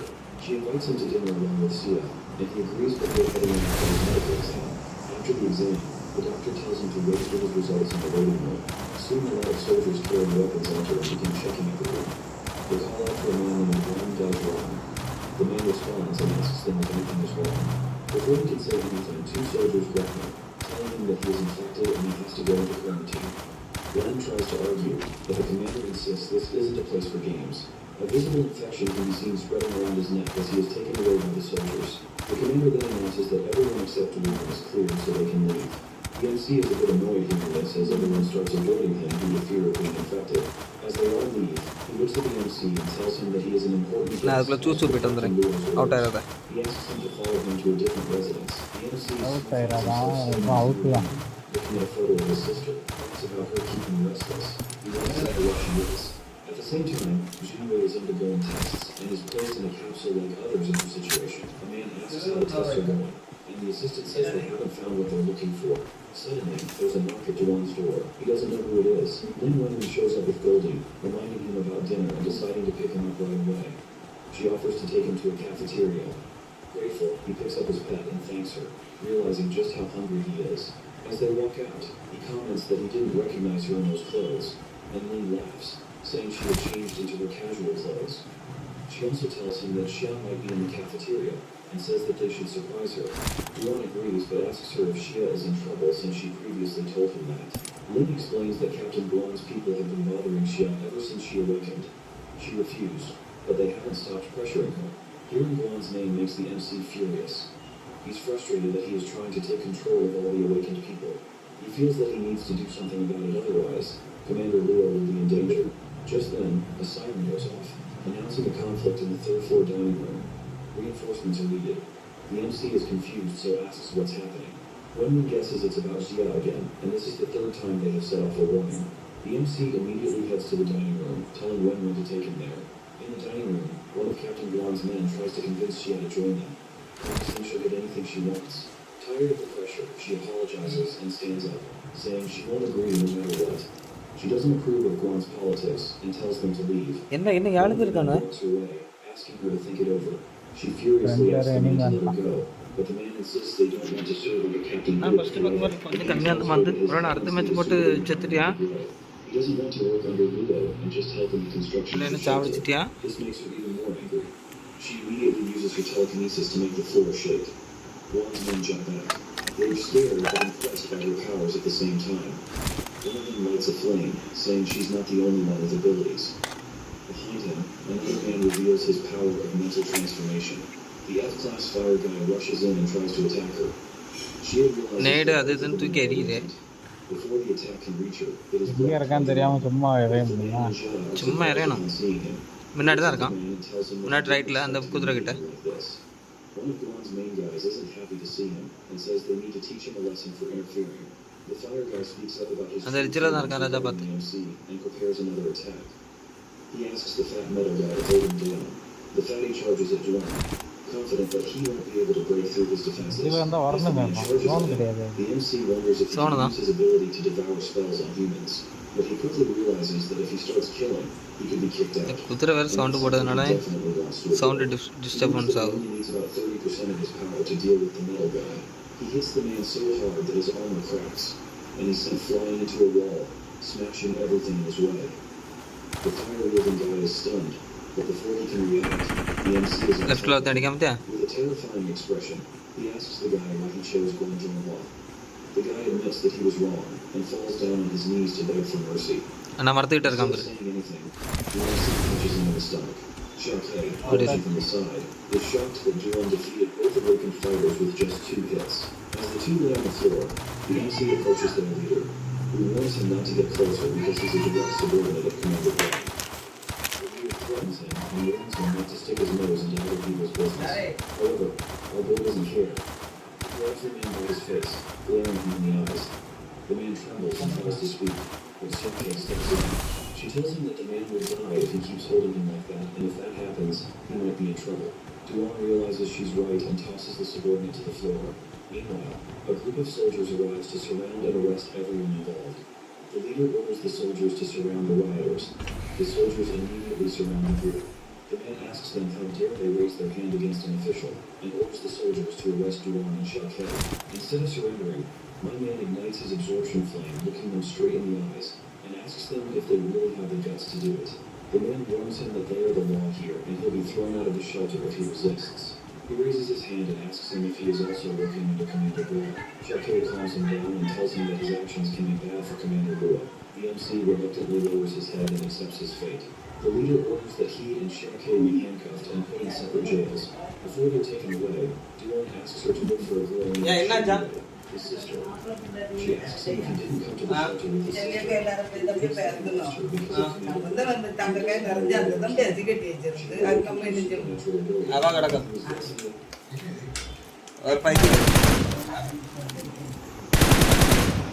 அவன் உள்ள போய் உள்ள போல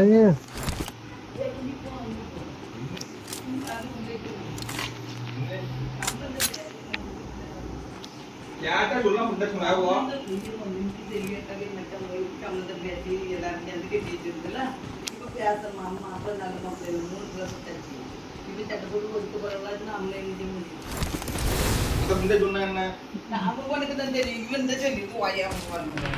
கல்யாணம் முடிஞ்சு 5 வருஷத்துக்கு மேல ஆச்சு 10 வருஷம் ஆச்சு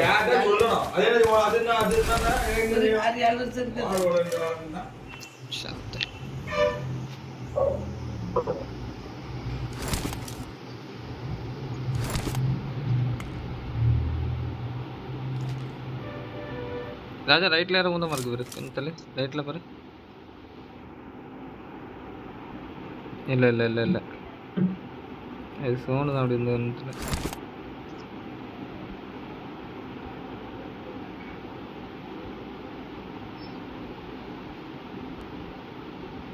இருக்கானே தெரியல குனிஞ்சு தான் உட்காரான்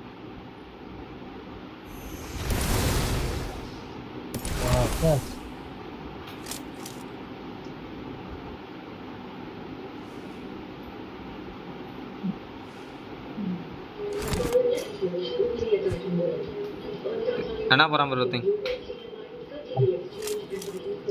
எங்க போறான்னு பாரு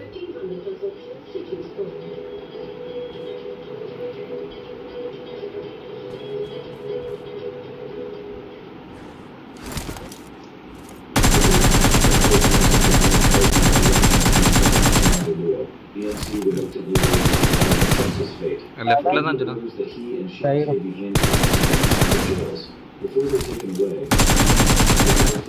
சோன்ல நாக்காயிரும் நாய்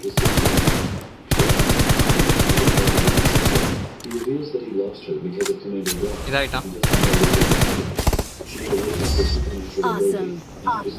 நான் சுப்பா அது எடுத்து மேலே ஒருத்தன் தானோ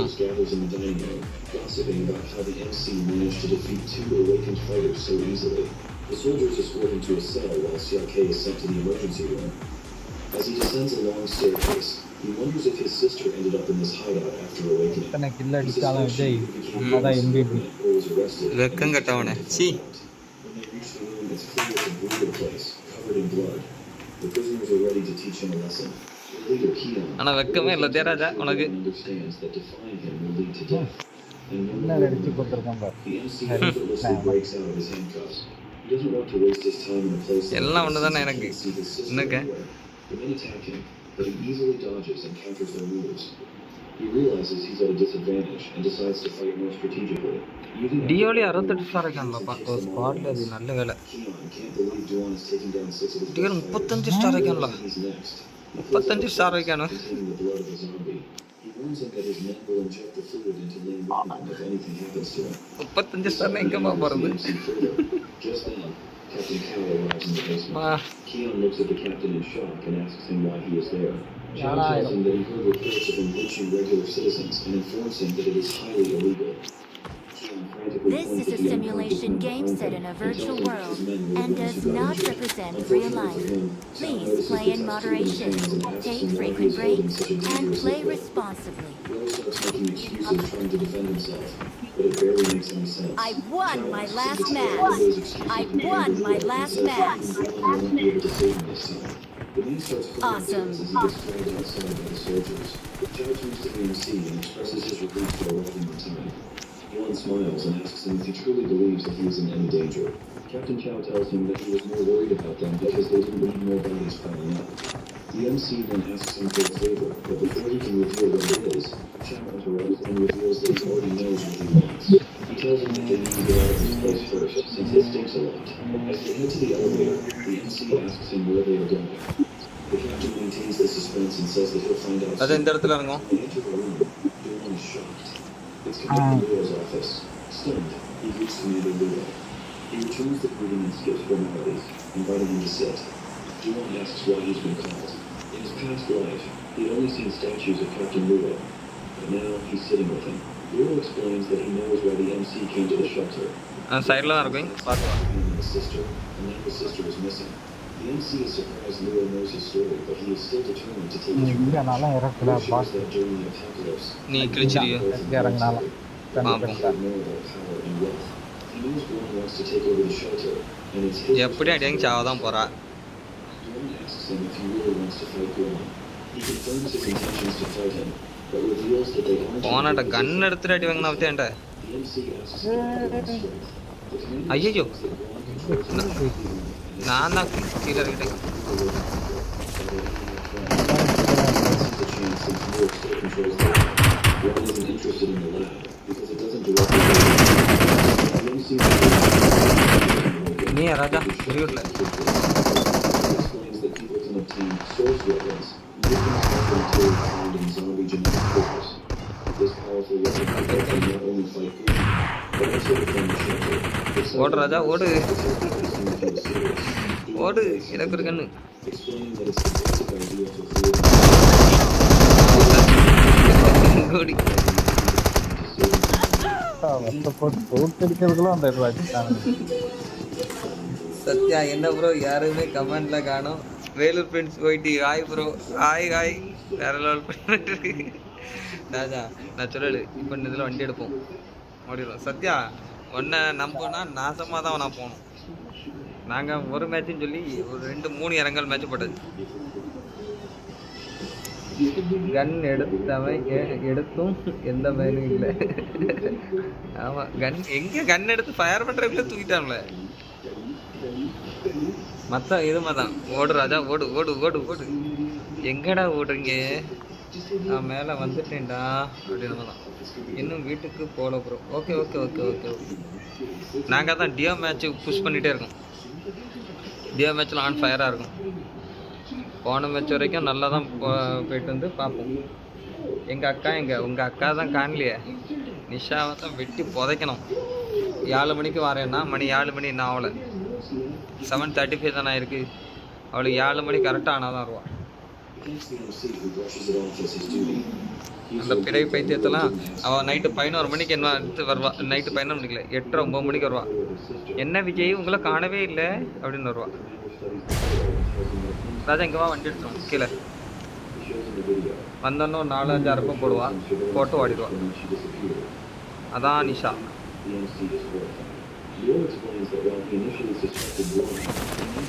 வண்டி எடுக்கிறோம் ராஜா. ஜெட்டு வேகத்தில் எங்கே போகிறோம்? எனிமே அடிக்க போகிறோம். ரீகால் எடுத்து எவனே இறங்க. நீ தானே அது டாப்லாக்கு. இங்கே வா ராஜா, டக்குன்னு வா ராஜா. எனக்கு சாவி கிடையாதா? அந்த வீடு திறக்க சாவி வேணும் நமக்கு. மேலே போய் அடிச்சிருவோமா? கமான் மக்களே, லைவ் பார்த்துருக்கலாம், லைக் பண்ணிட்டு பாருங்க மக்களே. எங்க ராஜா நான் சொல்ல கேளு. நின்று அந்த ரீகாலை மட்டும் எடுக்க முடியாது. நிறைய எம்எஸ் கணக்கிடாது. ஏன்னா இப்போ நிஷா எனக்கு கொஞ்ச நேரத்தில் நீ சொல்லியாச்சுல. இப்போ 5வது ஆளாக எனக்கு தெரிஞ்சு அவள் தான் பார்த்துட்டு இருக்கா லைவை. நிஷா பார்த்துட்டு இப்போ எதுக்கு திரும்ப அமைதியாக இருப்பா? ஐயோ எம்எஸ் நினைக்கிறேன்டா. 170 எம்எஸ் உள்ளது. பாயிண்ட் ஒருத்தன் வெயிட் பண்ணிகிட்டே இருப்பா நிஷா. இப்போ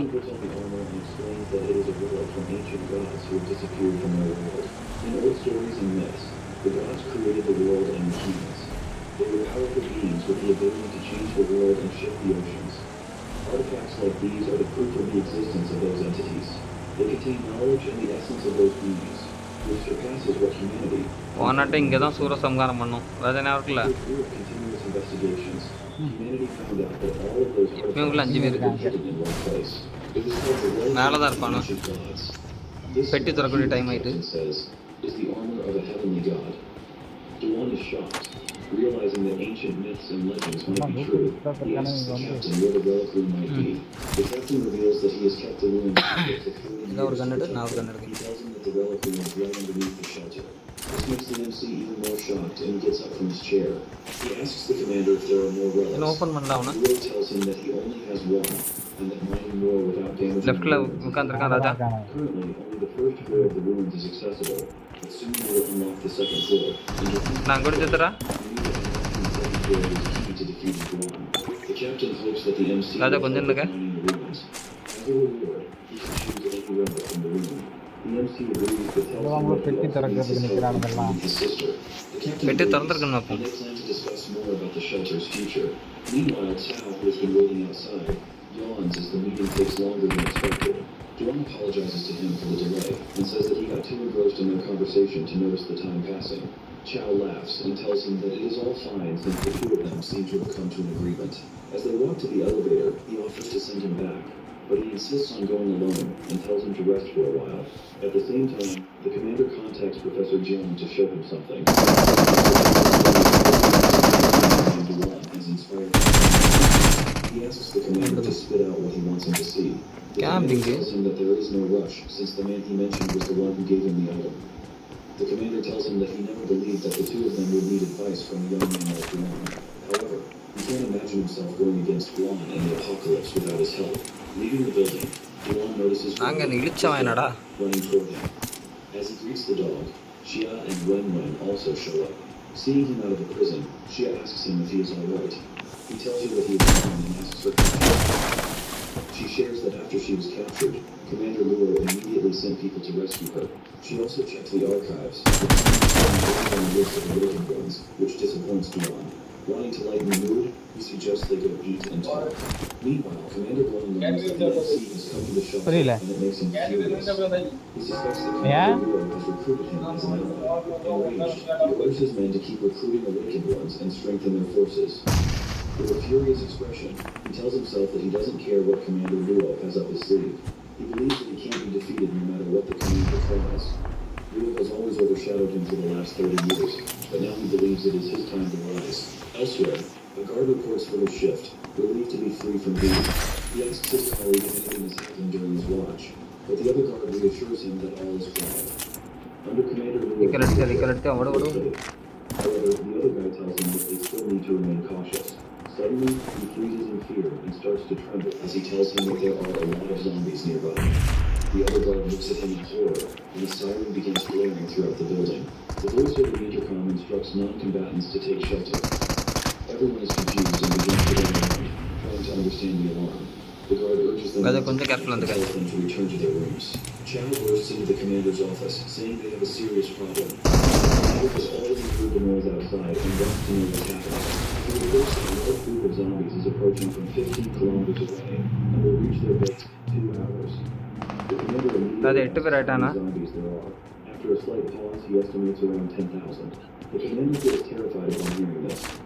Their base is still under construction and not ready to face such a large number. He immediately takes his secretary on the phone and orders him to call Commander Guan. When Guan answers, the commander informs him about the situation.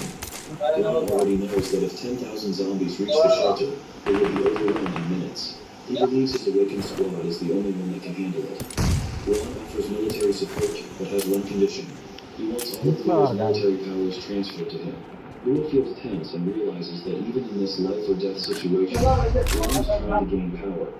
He says that in the apocalypse, only those with absolute power can rule his kingdom. He offers him the safety of his shelter and the people inside in return for all of his power. With the clock ticking, the commander is forced to make a choice. He can't let the shelter be destroyed, so he reluctantly agrees to his condition if he helps save the shelter. Chow is horrified and asks him why he would agree to transfer his powers. The commander replies that they have no choice and must ask Guan for help when lives are at stake. He instructs him to gather the soldiers. He was too close to figuring it all out, but the zombie attack occurred at the possible time. At the same time, Guan orders his troops to focus all their strength on the front lines against the zombies. He tells the captain that he doesn't want his shelter to be damaged. He also wants to show off his strength in front of Luo. As all the soldiers gather in the hall, they discuss their chances and realize that Guan's awakened squad might be able to help. Commander Luo steps forward, and all the soldiers fall silent. He announces that they all may have heard of the zombies approaching their shelter. He tells them not to worry or be afraid. They will protect their home at all costs. 2/3 of their forces have gone to the front lines, and Guan's squad is also ready to fight, even if it costs them their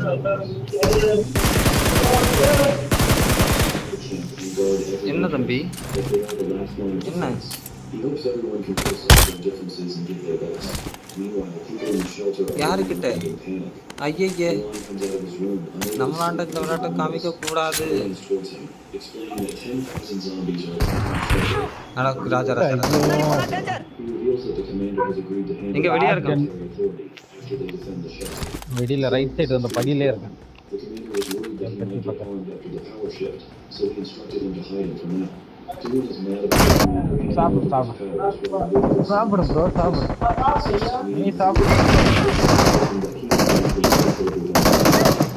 while கையொச்சு குத்திராம்ல ராஜா எனக்கு பேயாவணும் கையொச்சு குத்திராம்ல பார்த்தோம்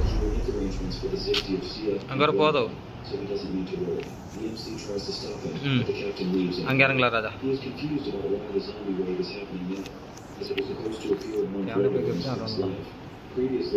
YouTube நுதன் But at this point of the shelter, it is difficult for them to fight even 10,000. He looks at the map and thinks about what to do. Outside, the city is filled with thousands of zombies approaching shelter mindlessly. Combat helicopters are already in the area. From above, all they can see are the glowing eyes of the zombies, and it is a terrifying sight. One of the pilots reports that the advance team has reached its destination. They get the order to start the battle. Tanks begin firing at the zombies, focusing their firepower. The operators know they must slow them down and prevent the zombies from breaking through their lines at all costs. The helicopter starts launching rockets on the streets, setting everything on fire. Despite some zombies dying, there are still too many left. A soldier reports they're running low on ammunition, and the leader panics. He frantically starts calling for backup because their team isn't strong enough to hold off the wave of zombies. The zombies continue walking forward while covered with fire. He calls on the radio that the advance team doesn't have enough firepower to keep the wave of zombies at bay. The huge horde of zombies rushes towards the soldiers. They all ask the leader what his plan is. He makes a determined expression and tells them that they should get everyone together and fight back.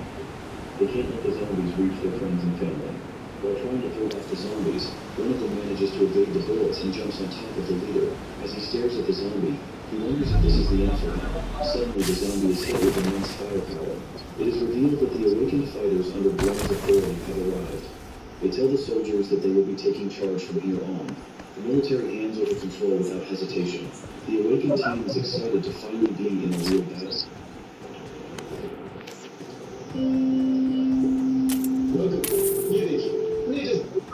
Battle. Their leader orders the group to attack the zombies, and they all charge at them together. They try giving it their all as they don't want to embarrass their commander. The awakened fighters and the zombies collide in a terrifying battle. As the fighters engage the zombies, the soldiers watch in shock. They can't believe how these fighters can kill the zombies so effortlessly. It is clear that the difference between their strengths is astronomical.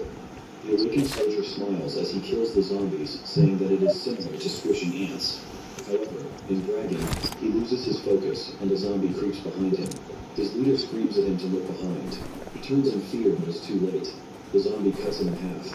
The zombie seems to have some kind of sharp blades for its hands. It screams loudly after killing the awakened soldier. It turns out that some zombies have awakened commanders too. With about 200 awakened soldiers on the ground, they start to doubt if they can take on all the zombies. The awakened fighters can handle regular zombies, but with the awakened zombies, the zombies have the upper hand in numbers.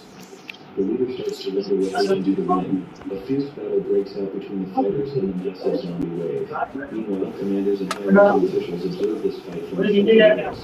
Commander Blanc receives a call from his men, who report that 50 awakened fighters have already arrived. He orders all the soldiers to retreat immediately. He turns to Leo and Raja, the key gets it. Raja. Raja. The key gets it. Poma, the Vitake. This is their only choice. He asks Chow how much fire Va. Wolf for Gla. Chow replies that it's not much, as they were ready for this many zombies. Moreover, their attackers used a lot of resources trying to hold off the zombies. அவன் அங்கிருந்து வந்துருப்பான். இந்த வீட்ல என்ன இருக்கு தெரியல. He instructs Chow to gather a team to lay mines in front of the shelter. He also needs to tell Seal to guide the civilians to safety. If necessary, they can initiate their and close the area of shelter. Chow salutes the commander and hurries to obey the order. Leo also orders the rest of the captains to defend their assigned points. One sees this and points out that Leo can still command his troops in hopeless scenario.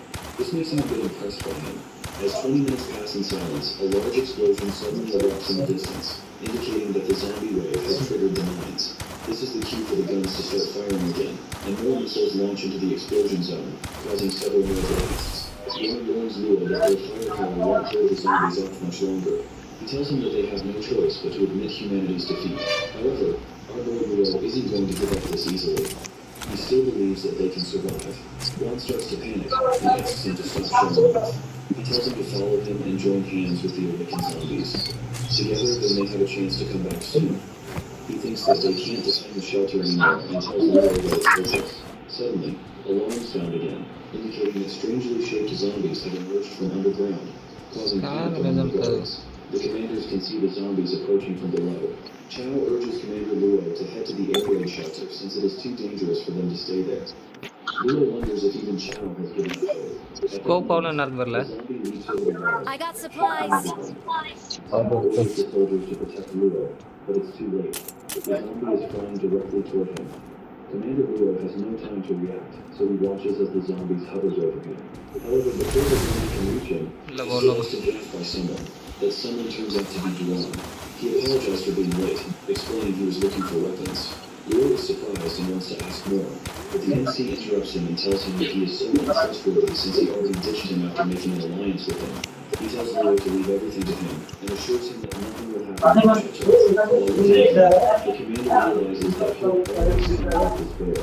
However, he can't believe that the enemy is planning to fight the zombies alone. With Golden on the shoulder, our boy is confident. He jumps off the wall of the shelter and smiles at the dog, telling him that it's his turn to show. As soon as he the dog's eyes start to glow. In an instant, Goldie transforms into a giant monster which people on the shocked. They think that the MC will get himself killed by jumping off. Suddenly, a huge roaring of fire rises from below as Goldie takes off. Everyone is stunned, but they notice Duran riding the monster. Commander Will begins to think that the MC might actually defeat the wave of zombies. While riding the monster dog, the MC urges him to go full speed ahead. In an instant, the two of them dive into the crowd of zombies, tearing through them like a rocket. The MC gets off his ride and heads towards the zombies while carrying his sword. Slashing through the zombies like butter. It's a chaotic scene as he moves swiftly from one group of zombies to another, showing no fear. It seems like he's fighting a literal ocean of zombies. He knows that he has to kill them all in groups. He flies up in the air and takes a good look at the zombies. Just as expected, all numbers are unbelievable. He never imagined himself to be fighting such a large group of zombies all by himself. However, he knows that he has to protect the shelter for the sake of his own sister. He spins through the air, cutting down everything in his way. Just then, he comes across a awakened snake. He realizes that there are quite a lot of awakened zombies in the horde. There was no chance that Blonde's awakened fighters could take them on by themselves. The monster starts to He knows that he has to stop these zombies outside the shelter since they will reach once they get inside. To stop it, he flies at the monster, but his sword breaks against its tough scales. He throws away his sword as he realizes that his regular weapons won't work against this monster. He needs to use his supernatural abilities. As he charges at the monster, he gets notification that he has killed 786 regular zombies. The monster screams as Duran is bursting into the flames, easily defeating it and gaining 796 evolution points. He has only killed over 700 zombies. He comments that he has his work cut out for him. He takes out another YouTube zombies. He finds it inconvenient to activate the ability to devour them with his bare hands.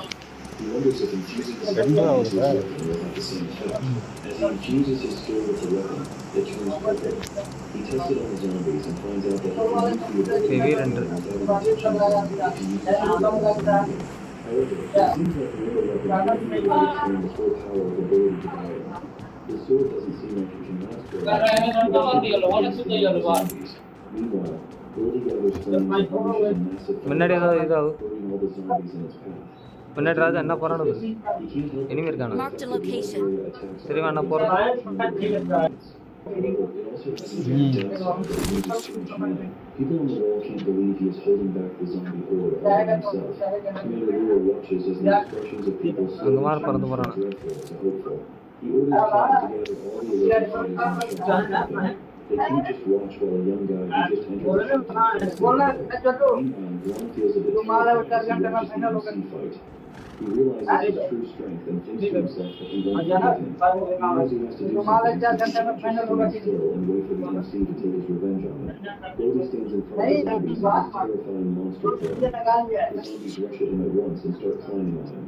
Suddenly he bursts into flames, incinerating the zombies that are on him. Duran turns around and is surprised to see him in that form. He remembers that Goldie had to use that form when fighting the giant lizard. It looks like the zombies are pushing to the limit. The dog is furious and unleashes its huge attack. The firepower is so destructive it can still be clearly seen from the shelter wall. The attack creates a massive amount of destruction, shocking everyone watching. They can hardly believe the power of the dog, which seems even stronger than artillery. As the dust settles, the people clearly believe that this creature is on their side. However, all this explosive power caused him to utilize all of his energy. Goldie is now back to his normal form. Duran looks at him and is shocked to notice all the genetic cores on the ground. These are from all the zombies that Goldie has just defeated. The dog collapses from exhaustion, but the energy from the crystal starts flowing toward him. Goldie is surrounded by a giant cocoon filled with energy, indicating that he is evolving. The MC looks at him and realizes that he has absorbed all the energy of the zombies he killed. This means that the special energy in his body has peaked and he is about to evolve. However, the energy is also attracting all the zombies towards him. It takes time for someone to evolve, and during that time, they are vulnerable to attack. The MC realizes that his dog is an easy target for the zombies. He rushes to protect his pet. What his powers will be for the battles ahead. The zombie wave is to the waves in the future. 100,000 waves and zombies. As he cleans around with his sword killing all the zombies, he thinks to himself that it's not only him who needs to get stronger, but his companions எங்க அடிச்சான்னு தெரியல. as the fight continues, the MC starts to feel லெஃப்ட்ல கொச்சிங் devouring can help him regain his Cochin squad ஆஃப்ல தான் அடிச்சான் வந்து. அவன் என்ன இருக்கான ராஜா? unexpectedly, he evolved during battle.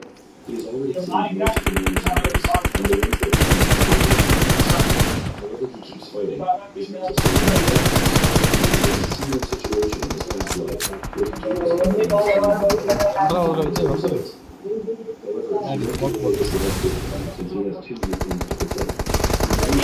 ராஜா அடி கொஞ்சம் கவர் கொடு. ஃபயர் வை. அடுத்து விடாம பாத்துக்க. ஓகே போதும்.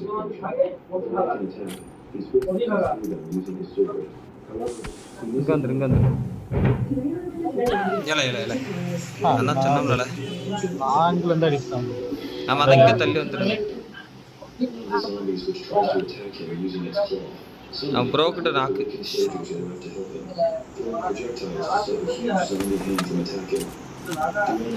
பாட்டோட தான் இவனுங்க.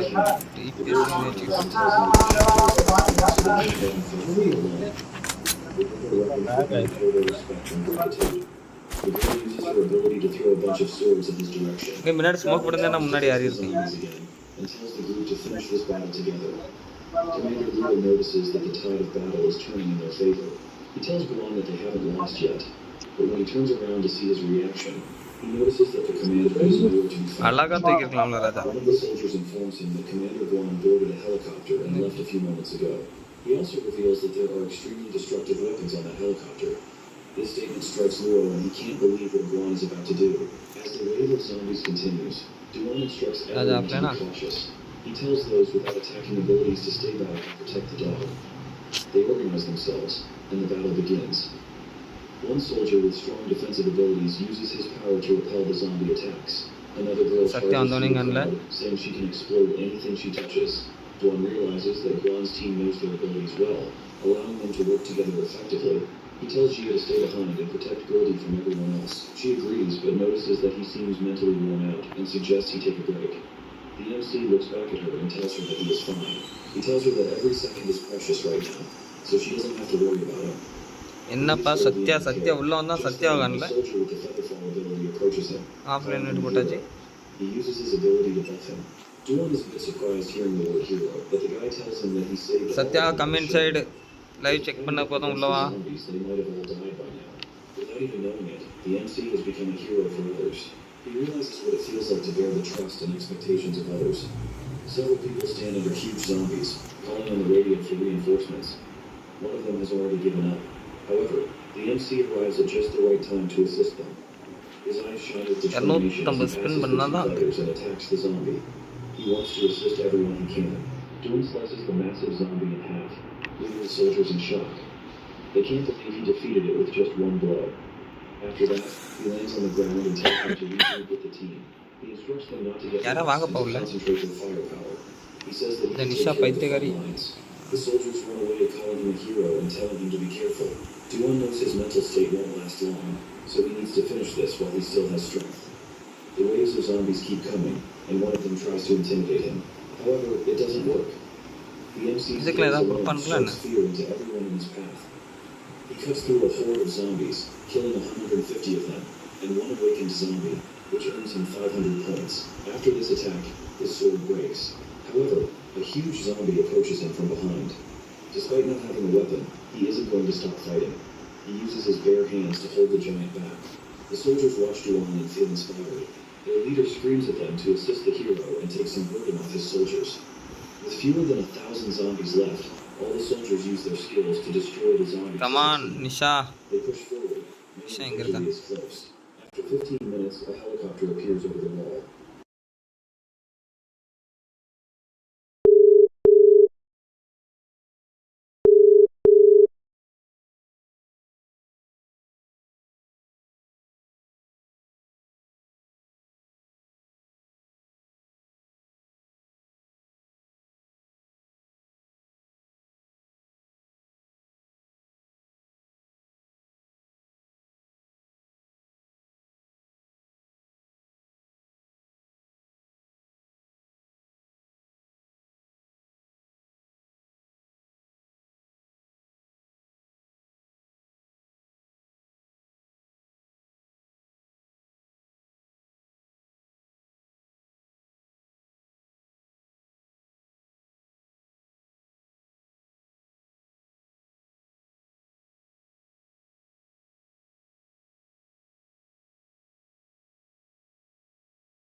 refuses to believe that Juan is dead.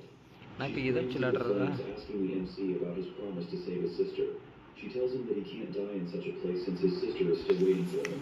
சோலா பசங்கடா ஆமாம் இன்னைக்கு இந்த டைம் மட்டும் முடியாத வரைக்கும் இன்னைக்கு He tells everyone that the heroic young soldier has died. ஆமாம் சோலா பசங்க However, such Do not sacrifices disable are put it up as privileged in a- times of war. He tells the soldiers not that they disable need to put stand that up again and get rid of the zombies, since that is the best way to repay the sacrifice of their hero. நான் He invite ends பண்ணாதான் his invite command இருக்கும் of the invite hill from now on, and assures them that victory is just around the corner. Kao is mad since he knows that Commander Guan was the one who attacked the MC. He turns to Commander Luo and tells him that they can't just turn a blind eye to him.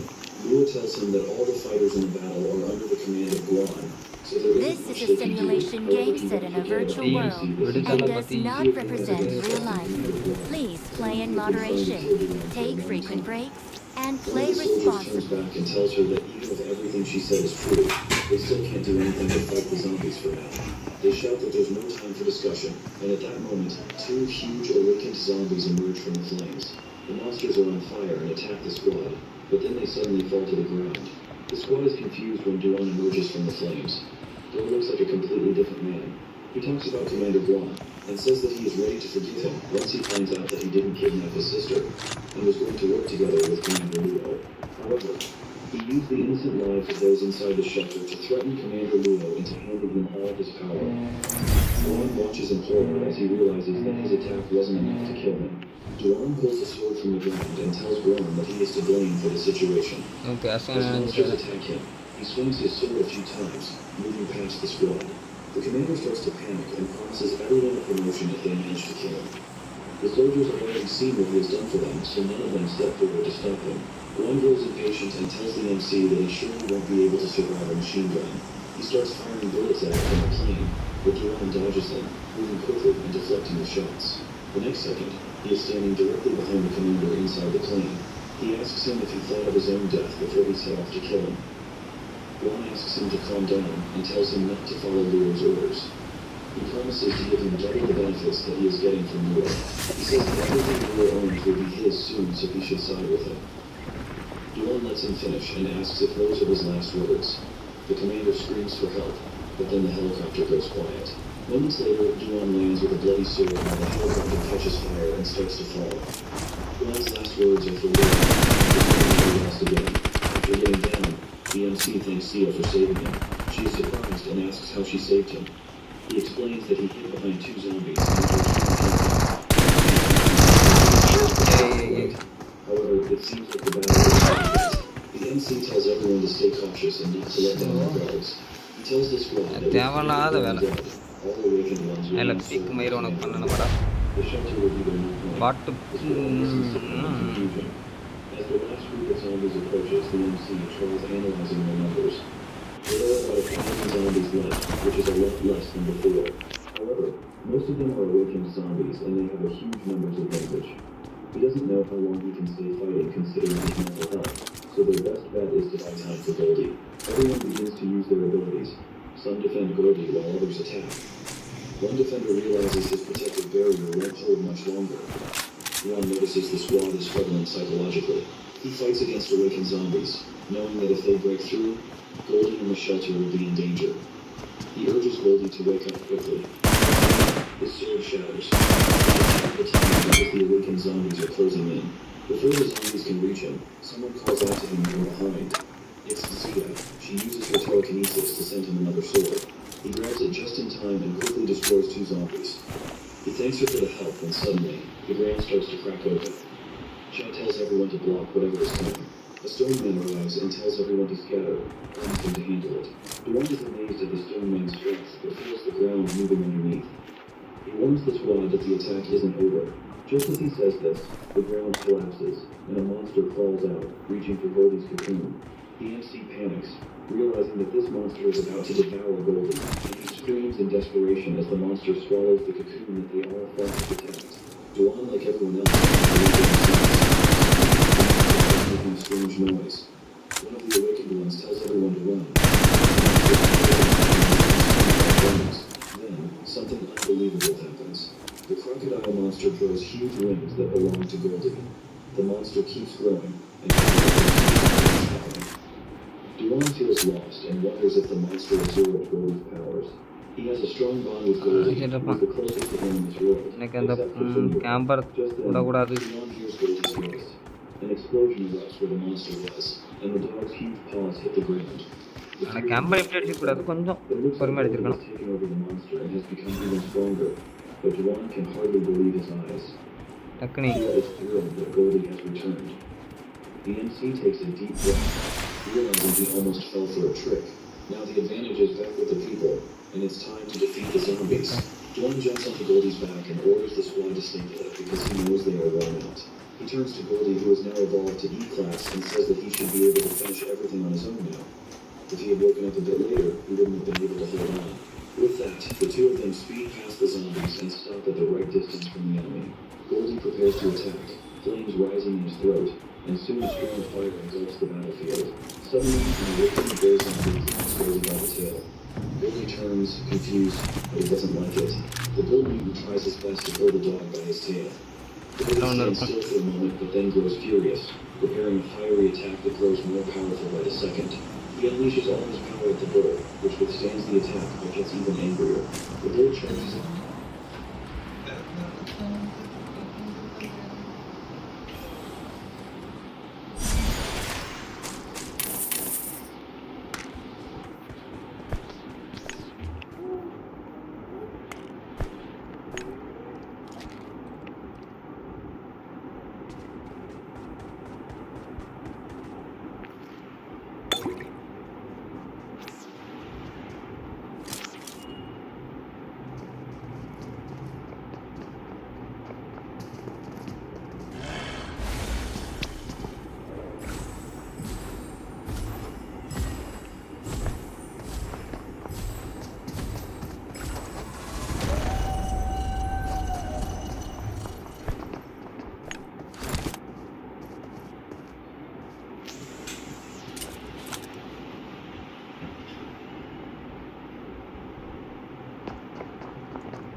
இல்லையா?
என் கூட ஒரு ஆள் இருந்தேன்னா பேசிச்சு எனக்கு தினமும் சண்டை எடுத்து பார்த்துருப்பேன்.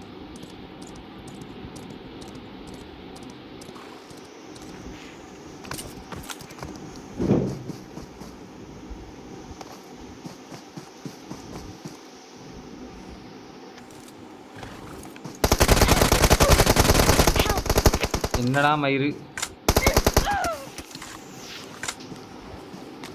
Don't give up. Please recall me. Still recall you. நீ ரிகால் போனதில்லை. Hello bro, recall Mahadev.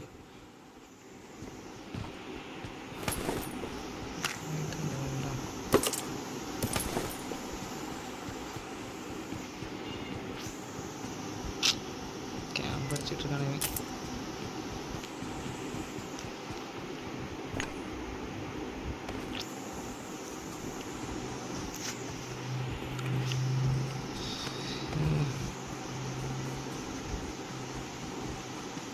Please recall me.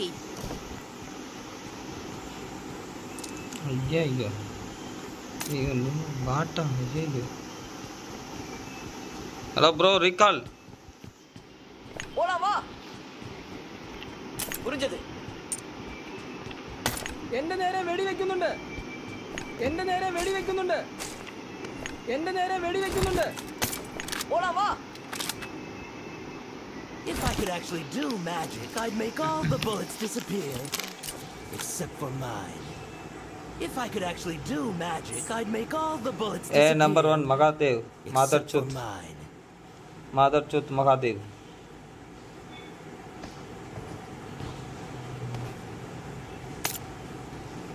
Over response பாட்டு தூங்க. எனக்கு ஏன்பா பிளேயர் மயிர் கணக்கா வரீங்க?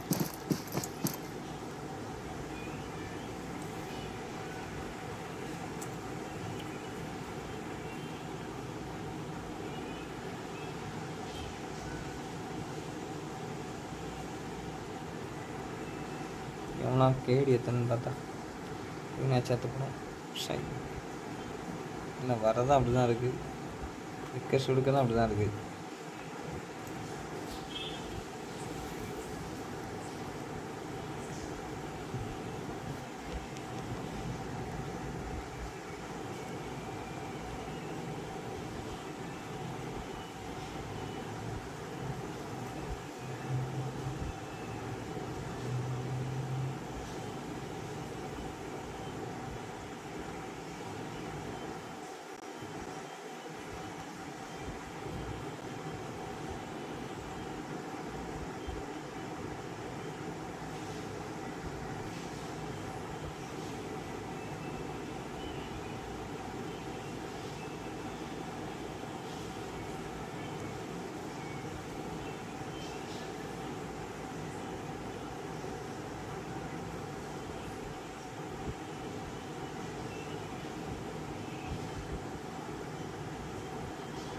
ஏகே வேண்டாம்.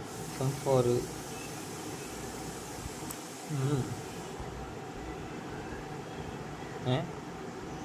என்ன தெரியல நடுவா.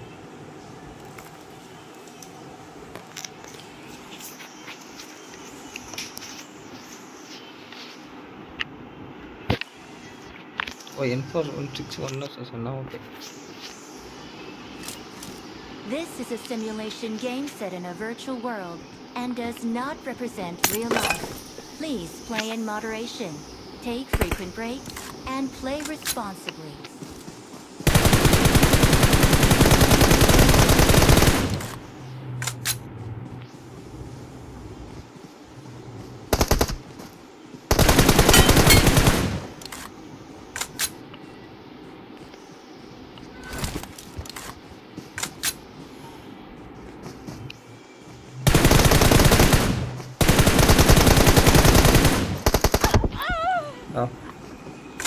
வேற லெவல்.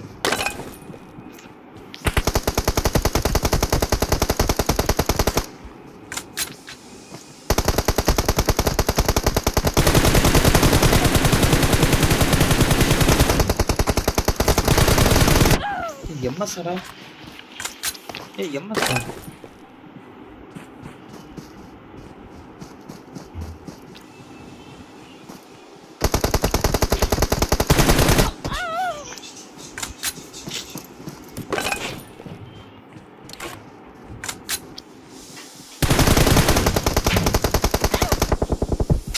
என்ன மயிலாட்டு சுட மாட்டேங்க. The drawn and Goldie, eyes blazing with rage. He tries to ram Goldie with his hand. Pushes back against the door, knocking it to the ground. The bull lies still as they are surrounded by a swarm of zombies. Goldie lifts off the ground, flapping his wings, over the battlefield, roaring at the monsters below. He gathers energy to launch a massive fireball, causing the swarm to scream and flee, fearing the merciless attack. He releases a fiery beam from the sky, engulfing a huge area and incinerating all the zombies. The crowd is terrified. Goldie pants, and the battlefield is silent. All the zombies are finally dead. The squad cheers, celebrating their victory. They thank the hero for his efforts. Sal excitedly informs Commander Luo that they have one thing to do. Luo looks at the battlefield and thinks to himself that his eyes did not see the Legion of Doors from the start. Sha is also impressed by the MC. Yuan tells him everything. However, he suddenly senses something coming his way and speaks. Arrows fly toward Goldie, piercing through the air. Time seems to freeze as Duan screams in horror. The squad also realizes something. They saw a ray of light flying towards the hero. Shah tells everyone to stay on high alert since there may still be zombies in the area. Fortunately, Goldie managed to dodge the attack just in time, avoiding a dire outcome. Duan looks into the smoke and wonders why there are more zombies since he can't feel their presence. Slowly descend to the ground. Suddenly, a footstep above the smoke. It's the master of the zombie wave, an E-class enemy with a bat mutation, whose attacks are One looks at the zombie girl and can't believe an Overlord-class zombie has appeared. After seeing the zombie girl approaching, one of the soldiers gets a bit carried away and says fighting stance. He knows that he can't go down without a fight. His plan is to keep trying to get close to her and to search for an opening. He throws many punches, trying to limit her movement to buy time for her ability to devour him. Just as the MC thinks she is trying to dodge his attacks, the zombie girl unexpectedly throws a punch and leaps straight in his face. He is thrown back but manages to stop himself. Frustrated, he wants to defeat her quickly but struggles to contain her. Suddenly he is shot from the door.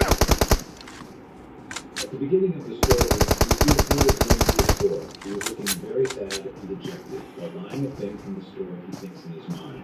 I am sick of this instead of a triangle kimbap that has hard rice and very little content. I want a shiny warm rice with different ingredients in it instead of a can of beer with no bubbles. I want a beer with a strong scent and the right amount of bubbles. Then he bought Kimbap, our beer, and ordered us to come to our house. Again, it's instead of this place, I would like to go somewhere else where I can enjoy with everyone. Then we know that this boy belonged to an ordinary family. His family was very hardworking. After completing his school, he got a job at a good company. But suddenly one day, both his mother and father pass away, due to which he goes into depression. He remains in depression like this for 4 years. He gets his job, and now he's working in a small game developing company. While thinking all this, he smells the smoke of cigarette from the direction of the window, and he goes to see who is smoking the cigarette. As soon as he opens the window, he sees a gate of a different dimension, seeing which he becomes quite surprised. Then, he gets a notification on his phone about the sewer gate. He it would be better. But still, if this is a way to change my life, I would like to try it once. But how should I use it? Then he tries to put an item inside that gate, but that item doesn't go in. Then he gets concerned that none of his items can go inside this gate except him. Then he thinks further that this can also happen if I went inside and could not come back. Well, it does not make any difference. Going inside that dimensional gate, he reaches the house, and after looking at it, he thinks that this house looks very really very expensive. Then he looks outside from the window, and after looking at it, he likes the view of these villages very much. Then after a while, on the side table, in which it was written about the contract of this dimensional gate. Actually, with this gate, he can go from one place to another whenever he wants. But this gate will work only 2 times. Then there's one his subspace pocket. This pocket is connected with this gate. This is such a pocket with the help of which but the weight of the thing in this pocket should not make any difference. Let's go. Inside. Going inside that dimensional. Looking at it, he likes the view of these villages very much. Then after a while, he sees a shiny paper on the which is written about the contract of this dimensional gate. Actually, with this gate. This gate would work only 2 times. Then there was one more thing kept there, his subspace pocket. This pocket is connected with this gate. This is such a pocket with the help of which anything can be lifted from the earth. But the weight of the thing in this pocket should be limited. Otherwise, you can lift any type of thing from the earth. Only you keep your right hand on that item and your left hand in the empty space. There are no restrictions on what you bring in, but the only thing you can take back is gold. That boy gets very surprised because initially he was paying 1,000 gold rupees for staying here. Then he reads the contract which it was written. If you sign this contract, then you will learn the language of Urban Empire. You have 7 days. Within 7 days, then all the memories related to this dimension gate will be erased from your mind. And if due to any reason you die, then the contract. If you want to sign it, then you will have to keep your right hand on this paper. That boy thinks 7 days is too much. I would like to think and sign it. The boy is then welcomed into the German Empire and given the name Cho Ishi.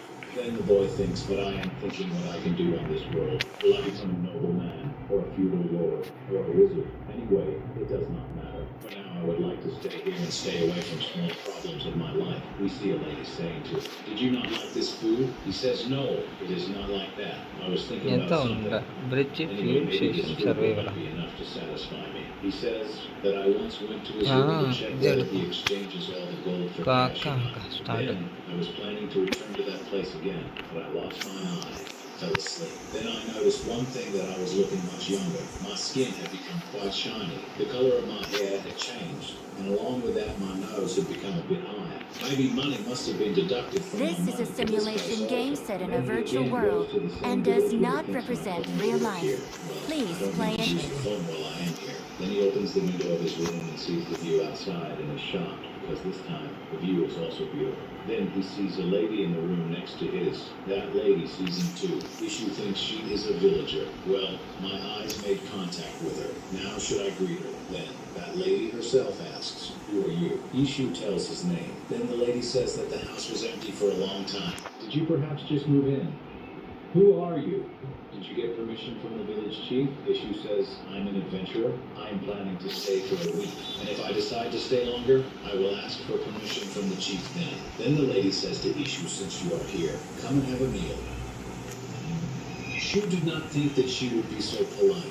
Then he goes to have a meal with her. In the next scene, we see he is sitting to eat, but that lady gives him just one bowl of soup, seeing which he feels that this food is very simple, but looking at it, it looks delicious. Anyway, it is better to try eating here than sitting alone at home and eating beer and triangle kimbap. Anyway, I am going to stay here for some time, so I will have to get into the habit of eating here. Then he asks that lady her name. That lady tells her name is Maggie Humphrey. He further asks, do you stay here alone? Aunt Maggie tells me my husband has gone to the bar to work and my son lives in another town. Tell me, where have you come from? Ishu says, I have come from. Ishu says, I have come from Seoul City of Korea.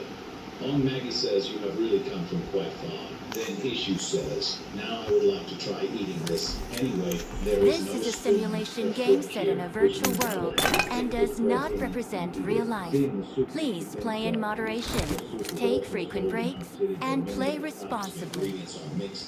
Then Maggie says, don't you eat this? Ishu says, no, I will eat this also. And Maggie says, eat it before it gets cold. Ishu thinks the bread is a good thing, so when I dip it in the warm soup, it becomes very soft and really it tastes good to eat. But something is missing, no black pepper. Then he says to Maggie, excuse me, ma'am, do you have black pepper? Maggie gets it. Maggie says, did you not like this food? Ishu says, no, it is not like that. In our city, black pepper is put in every kind of soup. That is why I was asking. Aunt Maggie says, maybe it would be cheaper at your place, but it is very expensive here. So expensive that only the noble people here can eat it. I have never bought it until date. Ishu thinks maybe he doesn't like talking about black pepper. Then he says this bread and soup is really very delicious. There is a deep bit of corn in it, due to which it tastes very good. Aunt Maggie says, don't say so much. Eat it now. Ishu says, forgive me. If you don't mind, can I know its recipe? Aunt Maggie was making something. She says, okay, do you want to know the recipe? Fine, come behind me. Then both of them go out of the room. He thinks the air of this place is much nicer and fresher than the air of the app. And Maggie says to him, come here. Issue starts following them. Then he asks Aunt Maggie, by the way, what is the name of this village? Aunt Maggie says this is Lotterin. Issue starts looking nearby. Aunt Maggie says, what are you doing? Come here and see this carefully. We see some things kept, which include corn powder. Aunt Maggie's homemade butter. Aunt Maggie's homemade butter. Then Aunt Maggie tells him the process of making the soup. First, the butter has to be melted. Then fry the chopped onions till they turn brown in color. Onion acts as a sweetener, so there is no need to give us any other sweet thing. Issue thinks, I did not know it could also be used in corn soup. Aunt Maggie says next, this corn powder, I bought this corn from a local trader. He said it is a new crop, so we will not be able to get it for some time. Issue thinks it seems corn is not that famous here. Maggie says I thought I should try making it this way. It will really work, so I made it this way. They need a little more of that powder with onion. After that, get the water and together and boil it in a slow flame. Just add this much salt. Now, bro, cholo raja. Issue gets amazed watching the soup being made. After the soup is made, Issue thinks that the process of making it is very simple, but still, if I try it, it will never be so tasty. Aunt Maggie starts going inside the house with that soup. Then Issue takes out something from his pocket and gives it to her as a gift. Maggie sees that thing and gets very surprised. It was a mirror which seemed quite expensive. Issue says that you invited me to your house to have food, so this is a small gift from me. And Maggie thanked him and then rudely handed over the mirror to Issue. Issue thinks, but why is she so rough? Then Issue asks him for the way to Amma. Sniper King is Myra King. One kill adikala no.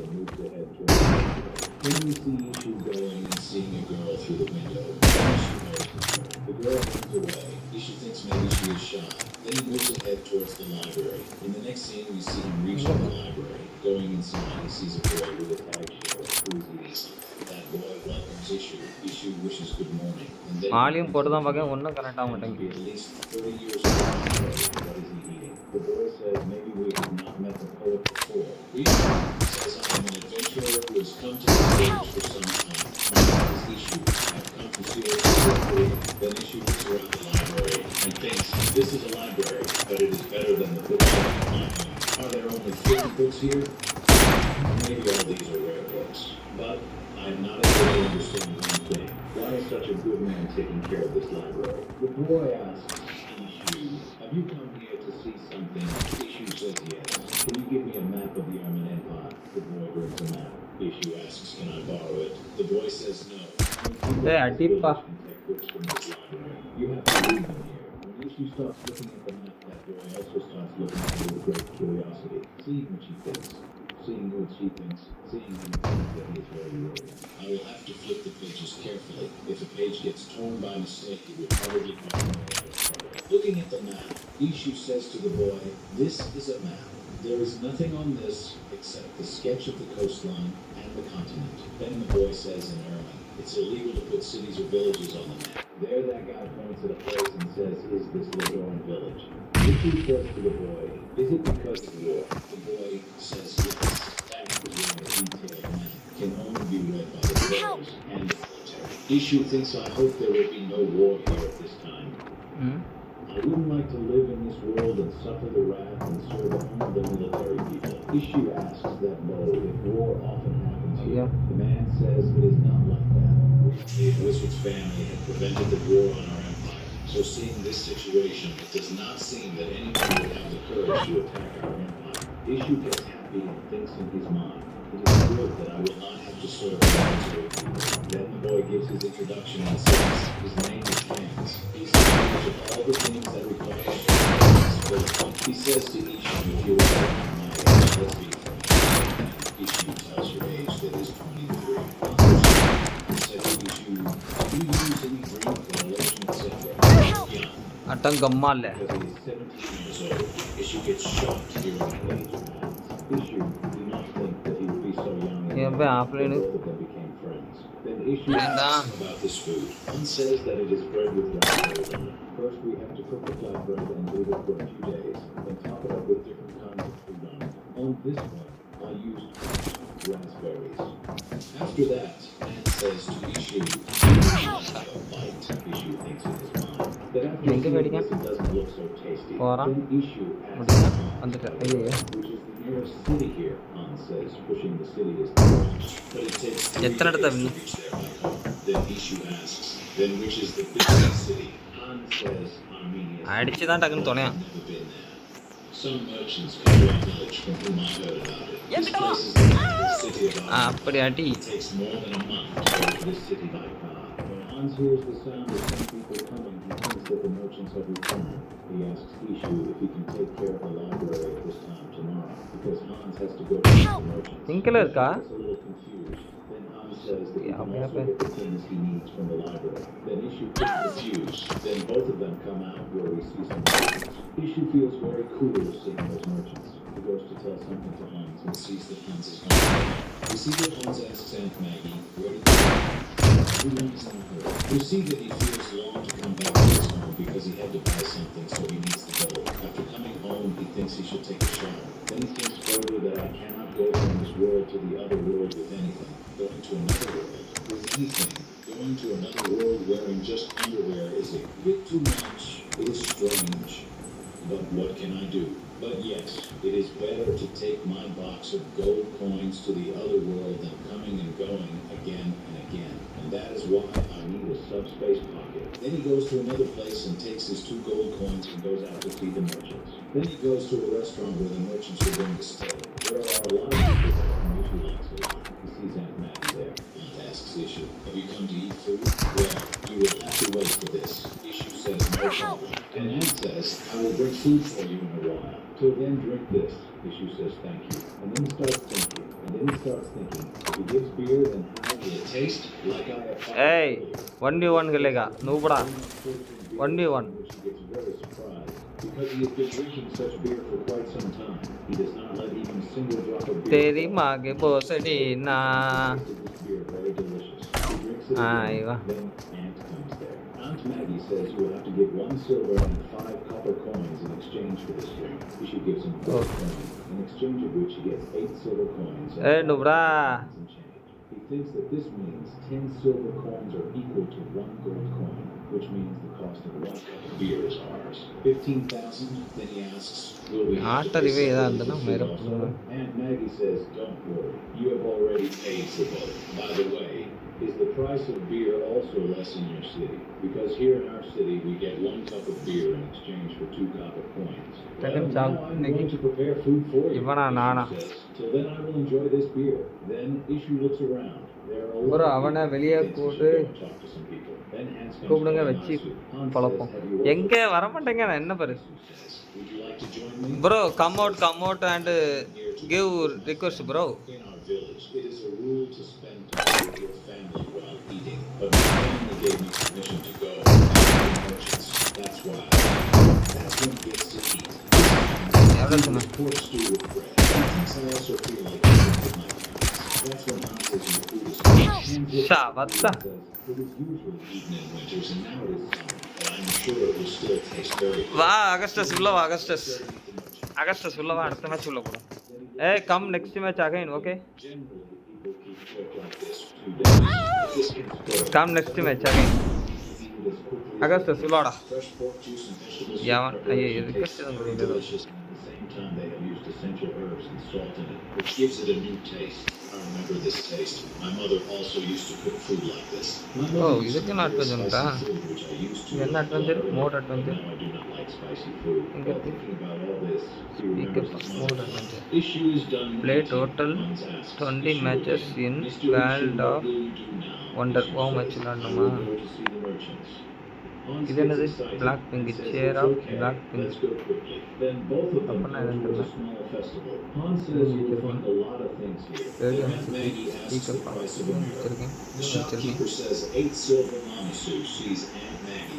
Rolex எங்கடா இருக்க?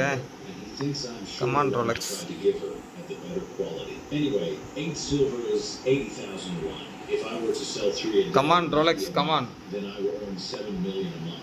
Awesome. Then Aunt Maggie asks her for a cheap mirror. The shopkeeper shows her 3 silver wizard's mirror, seeing which Aunt Maggie also understands this is a mirror made by Rolex. இந்த சைடுல நீ front அல்லியோ? who sees a man and upon upon seeing him. He thinks I have never seen this face here. The old man says to Issue, "Where did you come from?" Izu replied, "I am an adventurer from Korea. My name is Izu." The old man says it's my first time Rolex, hearing நீ எனக்கு தெரிஞ்சு இந்த இதுல ஃப்ரெண்டா இல்லன்னு நினைக்கிறேன். from here. Then Izu told him it's a miracle that I came this far alive. By the way, how much does the spice cost nowadays? The old man says 6 gold per pound for black pepper, 6 gold for nutmeg, 1 gold for sugar and salt is 2 copper. Isu thinks very carefully. 1 pound is about 4. Then with 1 count is about 4. Then with 1 key of black pepper, it's 12 gold. So it's about 1 pound. That's awesome. Then he asked, does that standard follow everywhere in Romania? The old man replied, well, we can say that the price is similar. This is a simulation game set in a virtual world and does not represent real life. Please play in moderation. Take frequent breaks and play responsibly. Rolex, இது உள்ள வராது, வெளியே வா. 60ல எனக்கு இருக்கு. Since they are dealing with innocent rural peasants. Anyway, spices are quite expensive in this place. If I just find a route to sell these, I might be able to start watching Ishu from behind the tree. Ishu starts asking that old man, how much did it cost you to get the black pepper from the port?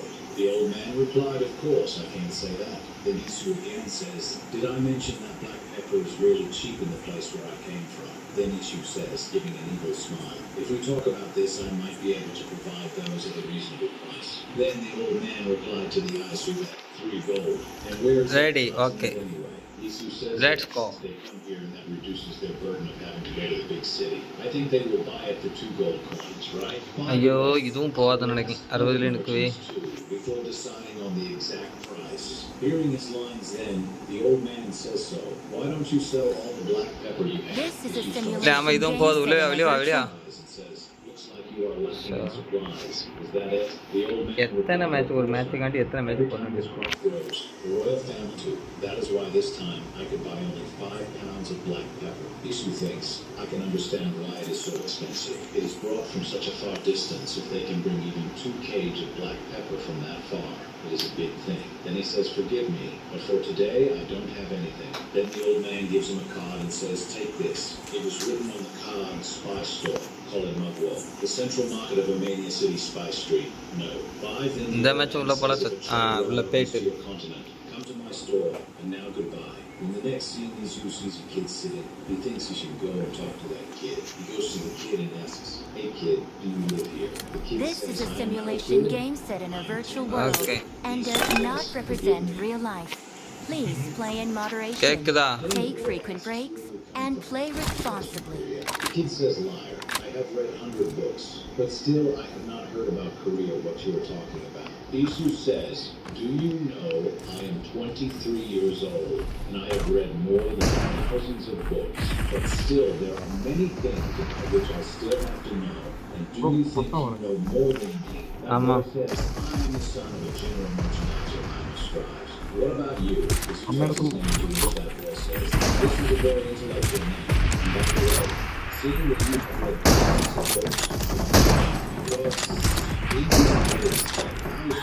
நம்ம இடத்துல இல்ல இங்க இருக்காங்க அப்படி போட்டு நெடு அப்பளம் நம்ம ஐயோ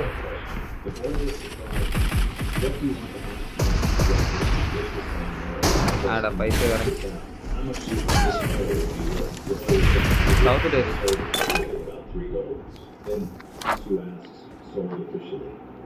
Then the boy says with this quality, I'm sure it's made with magic, but there isn't a seal. That means this is made by an illegal wizard who wasn't saved by the laws. எங்க இருந்து அடிக்கான்? So you mean it can't be stolen? இல்ல உள்ள இருக்கான்.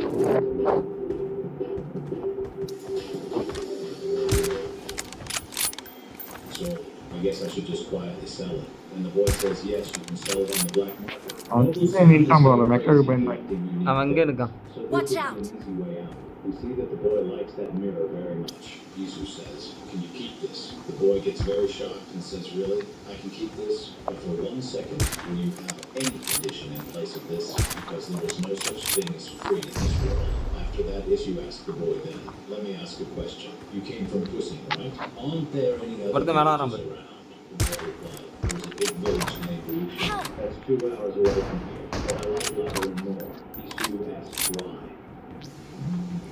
The voice says because the people here are greedy, and they also sell good quality hay at a cheap price. So the horses like it. And of course I can't forget the delicious food and He's super things in his mind. It seems everybody loves Aunt Humphrey's food.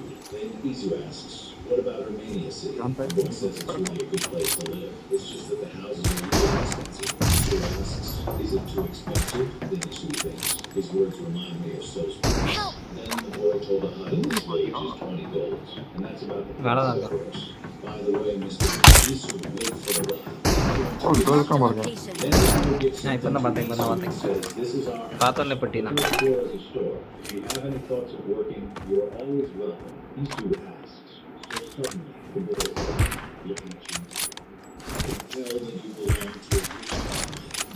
தலைவர் நம்மகிட்ட tea கான்ஃபேரா என்ன தேங்க இருக்கான் But you are not my type too. Then the boy says, I will go back to my father now. While leaving the boy says if he gets another word, if he asks, you will. The boy says yes. If you truly it will be worth a lot. If you promise to supply us the most, we will give you the best word. Then in the next scene, I want to go back. He is feeling very hot, so he is on the egg and for this season.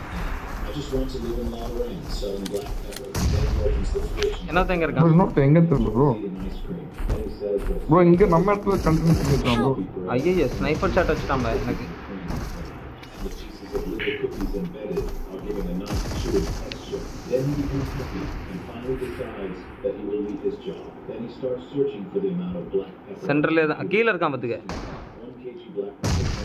அவ்வளவுதான் Very cheap. Then he thinks if இங்க என்கிட்ட மாடி போடு நான் தரேன் கீழ மாற Watch out! ஒருத்தன் இங்க மேல இருக்கானே Watch out! Thinking about all this, he becomes very happy and then says, ஒருத்தன் இதுலயே தான் உட்கார்ந்திருக்கான் Watch out! in the next scene, we see Isu going to his ஒருத்தன் இதுல பீக் பண்ணிட்டு இருக்கான் அவ்வளவுதான் அரே நூபடே பாய் ஐசோ கில் करो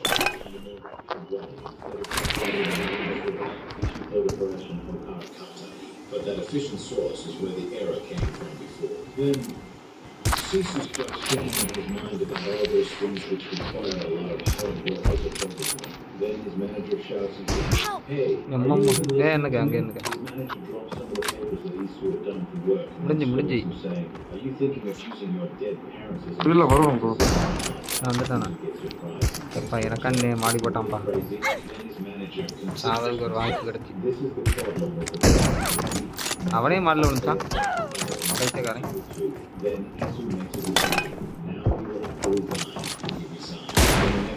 goes to someone's room. That guy asks me to sit politely. Then Isu says to the guy, I think I have to resign for some personal reasons. The guy asks, is this because of the manager part, right?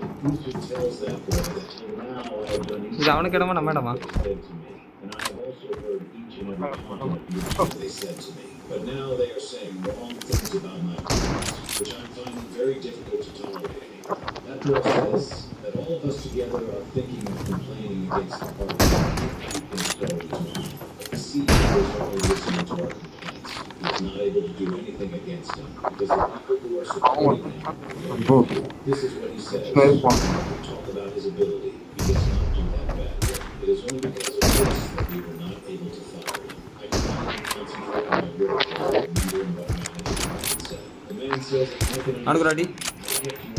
Because I knew the situation, but now the situation is such that things have worsened. Well, I can understand your situation, that is why I will not keep you.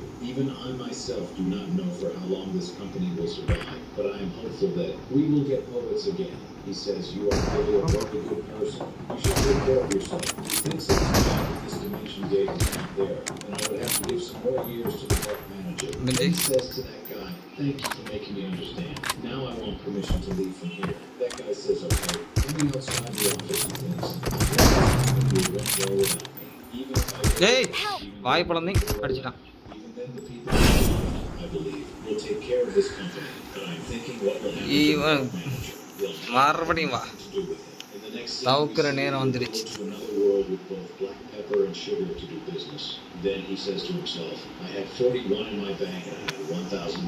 ஏன் bro classic இல்ல bro? Classic விளையாடுவோம். ஆள் இல்லாம நான் அப்படியே உட்காந்து இது போட்டுட்டு இருக்கேன். இவ்வளவு நேரம் ஆள் இல்லாம யாரு யாரு இது மேப் பாத்துங்க ப்ரோ. மார்க்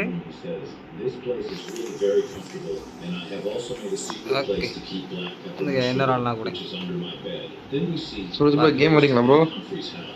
இல்ல கேம் இல்ல ப்ரோ சமைச்சு சாப்பிட்டு போலாம் நம்ம ப்ரோ.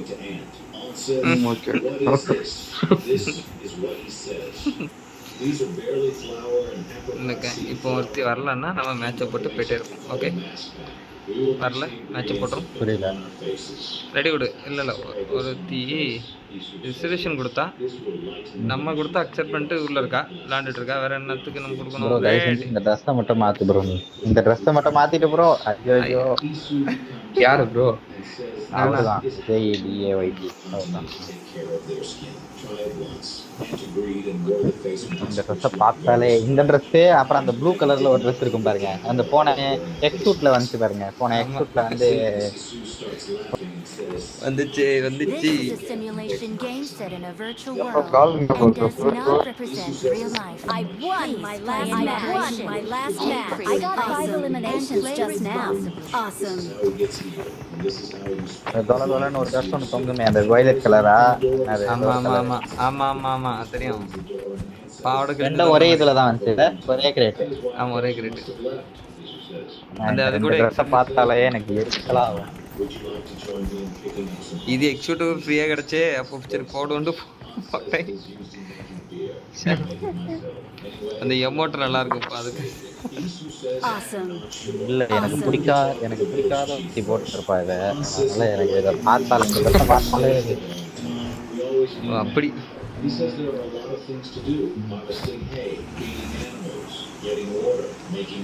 இங்க போறோம் சாகுறோம் அடுத்து அங்க போறோம். Okay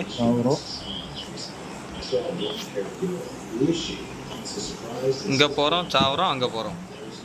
okay Rolex you got my point. Bro number 3 bro பாத்து வரணும்ல. அவன் நைரை பார்த்துட்டாரு. அவனை மாதிரி செத்துட்டு ஸ்பெக்டேட்டர் தான் பண்ணிக்கிட்டு இருந்தேன் நானே. அவர் வேற சொல்றாரு ப்ரோ வெளியே போறதுனா போறேங்க இந்த மேட்ச்ல நான் கிளம்பிடுவேன் அப்படின்னாரு. அதான் சொன்னேன் ப்ரோ அதெல்லாம் மேனஸ் இருக்காது யாருக்கு நான் பாக்குறேன் அப்படின்னு சொல்லிட்டு மேட்ச் ஸ்பெக்டேட் பண்ணிட்டாரு. ஐயோ மதியம் மட்டும் போயிட்டீங்க வெளியே.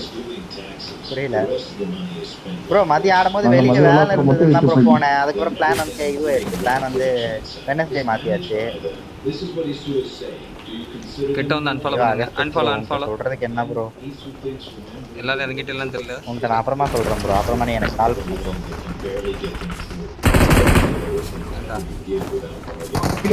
போறே வந்து ப்ரோ. கால் வந்து கீழ இறங்கிடு.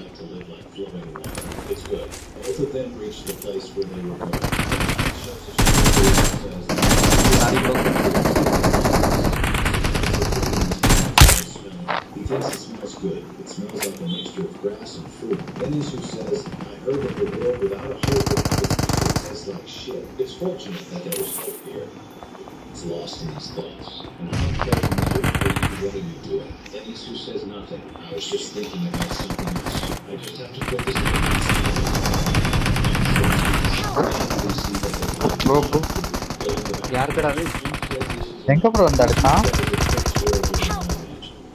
ப்ரோ நான் கவர்ல தான் ப்ரோ இருக்கேன். ஏய் இது என்ன ப்ரோ நல்லடி. ஏய் இதெல்லாம் கொஞ்சம் ஓவர்ப்பா. என்னப்பா இது? அங்க ஒரு ஒருத்தர் இருக்கான்ப்பா. ஓகே வாடா வெல்கம் டா. ஏன்டா கேமுக்கு வந்து இன்வைட் பண்ண அக்செப்ட் பண்ணல.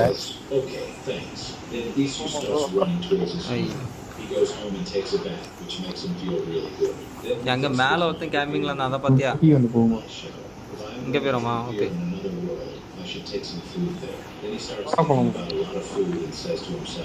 வாங்க ஃபேன்கள் வெல்கம். இப்போ இவர லைவா? எங்க இருந்து அடிச்சா கூட ப்ரோ நல்ல உள்ள வந்து கூட அடி. இல்ல மேல இருந்து ஒருத்தன் கவர் கொடுத்துட்டு இருந்தான். நான் செத்தப்புறம் எனக்கு அது காமிச்சு. நீங்களும் லைவா ப்ரோ? ஆமா ஆமா ப்ரோ. லைவ்ல இருந்துட்டா இவ்வளவு கேவலமா ஆடிக்கிட்டு இருக்கோம் எனக்கு புரியலையே.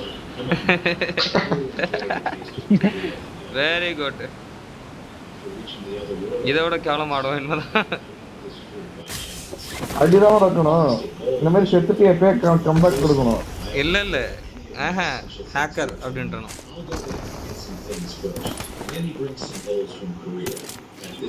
ப்ரோ அடிக்கிறவன் நல்லா அடிச்சா ஹேக்கர்னு சொல்லிடலாம். என்ன அடிக்கிறவனே பாட்டு மாதிரி தான் அடிக்கிறான். அந்த பாட்டுக்கிட்டே நான் அப்ப அவனே ஹேக்கர்னு சொல்றது நம்ம சொல்லிடணும். சொல்லிட்டு ஹேக்கர் அவன் ஸ்ப்ரே பாருங்க அப்படின்றணும்.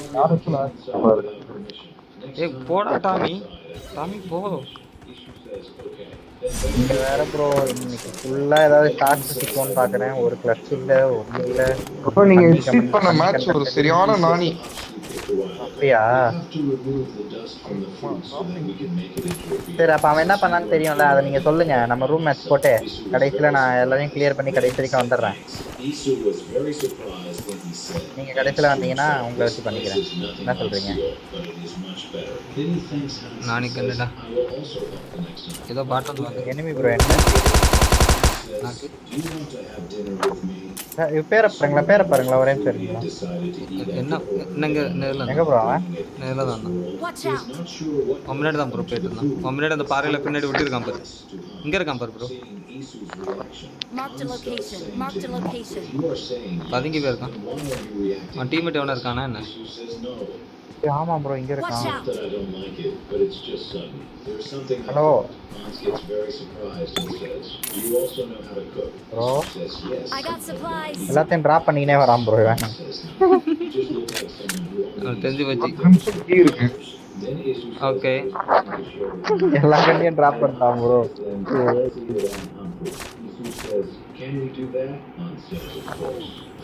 கை வச்சு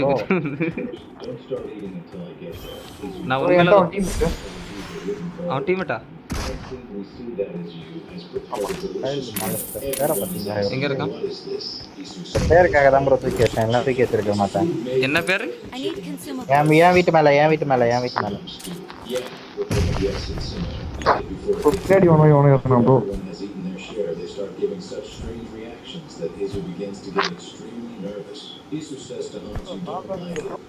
யார் முன்னாடி தான் இருக்கான்?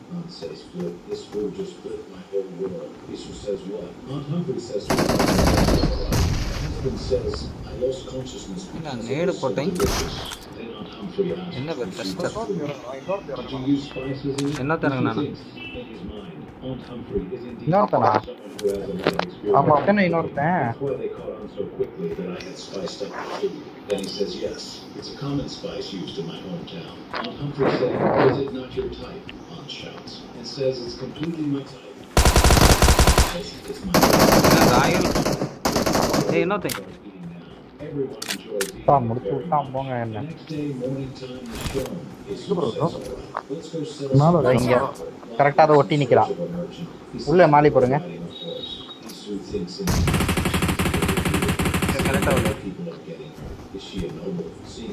இருக்கான் ப்ரோ. பத்திக்கிட்டு தான் ப்ரோ ஓடுறான். பத்திக்கிச்சு ப்ரோ அவருக்கு. ஐயோ பத்திக்கிச்சு அது எப்படி கரெக்டா? இல்ல நேடு போட்டேனா? நான் அவங்கிட்ட நேடு போட்டேன். வேற அவனுக்கு கரெக்ட் ஆகல நேடு.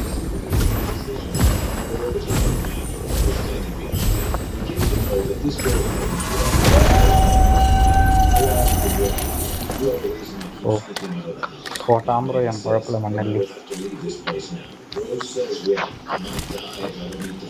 என்னத்தை I like to live my life freely, and if I made up my mind, I would have been in no time. Then Rose says in horror, if you refuse to make my food, I will cut off that hand and take it with me. If she thinks in his mind how scary she is. வேற ஒன்றும் Food I make it ஆமா hurry up and give me the most எங்க இருக்கான்? food. I bought the ingredients, so use them as much as you want. And Humphrey said, okay, I'll go and wash up first. Then the girl runs away to freshen up. Before leaving, the girl says, bro. I'll let you go. ஏன் bro கவலைப்படுற, அடிச்சிடலாம் bro அதெல்லாம். எத்தனை பேர்ப்பா வந்துக்கிட்டே இருக்கானுங்க தவக்கலை குஞ்சியில்.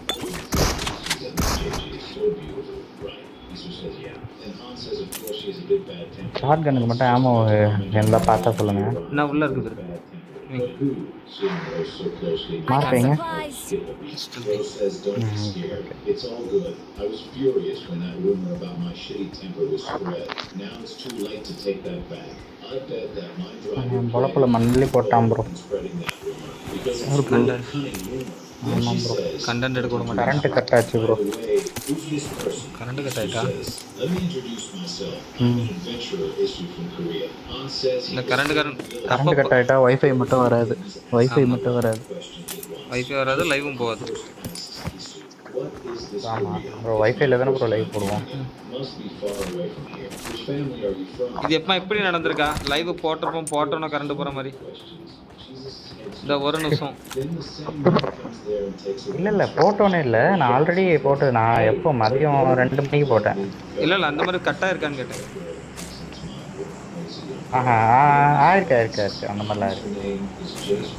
எனக்குலாம் இன்னும் காலத்தை கூட அப்படிதான் ஆச்சு. பிரச்சனை என்னன்னா என் மொபைல் டேட்டா வாங்கினா ஃபோன் ஹீட் ஆகும், அதான் பிரச்சனை. ஹீட் ஆச்சுன்னா ஃபோன் மிஸ்பிஹேவ் பண்ணும். எங்க இது ஓம் பண்ணிருக்காங்க பாருங்க. ஆமா அங்க போமா வண்டி இருக்கா உங்கள்கிட்ட? வரீங்களா? இது இருக்கு, எனக்கு ஃபுல் இருக்கு. பண்ணிருக்காங்க. மேல எந்த ப்ரோ? மேல அந்த இதுல ஒரு கீ உண்டு பாருங்க, நேரா தெரியுதா? 450 அது ஆக்டிவேட் பண்ணிருக்காங்க. அதுவா ஆக்டிவேட் பண்ணிருக்கானா? ஆமா இருக்கான். இந்த லூட் அடிச்சிட்டான்.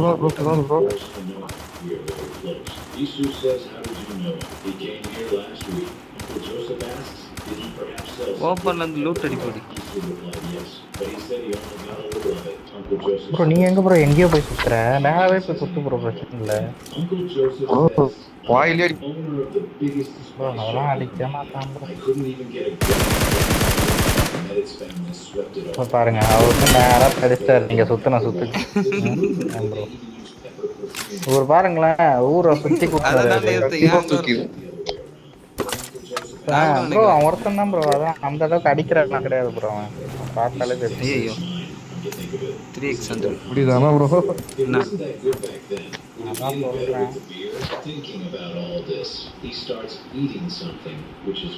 ஆசைப்பட்ட பொண்ணு பேரு மோனிஷா. ஓகே வேற Uncle Joseph says don't even say it. There's a big trouble diffusing because of that. Isu asks Joseph Uncle what you were planning to set a fire on the carriage that's carrying black pepper. Uncle says it was pretty hard to distract them.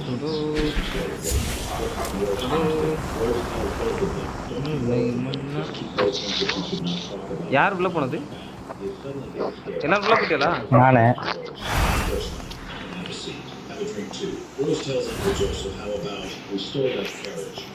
Dilsha नहीं दिलशो. Then she picks up Isu's beer and drinks it. Do you want this beer back? Isu says, I don't want it. Question she had asked. அதனால wolf போட்டது. Wolf போட்டா டக்கு போயிடலாம் அவன் சொல்றதுக்குள்ள. I was just a regular housewife. I was traveling after graduation. The road says look rich. So since you have enrolled in an academy, you aren't just a commoner. எங்க இருக்கான்? உள்ள என்ட்ரன்ஸ்லயே இருக்கான். நான் அப்படியே ஓடி அந்த என்ட்ரன்ஸ்ல இருக்கான், மேல இருக்கான், எல்லா இடத்துலயும் இருக்கான். நான் அப்படியே ஓடி அந்த நல்ல தப்பு. மேல இருக்கான் ப்ரோ. அவன் பார்த்தேன்.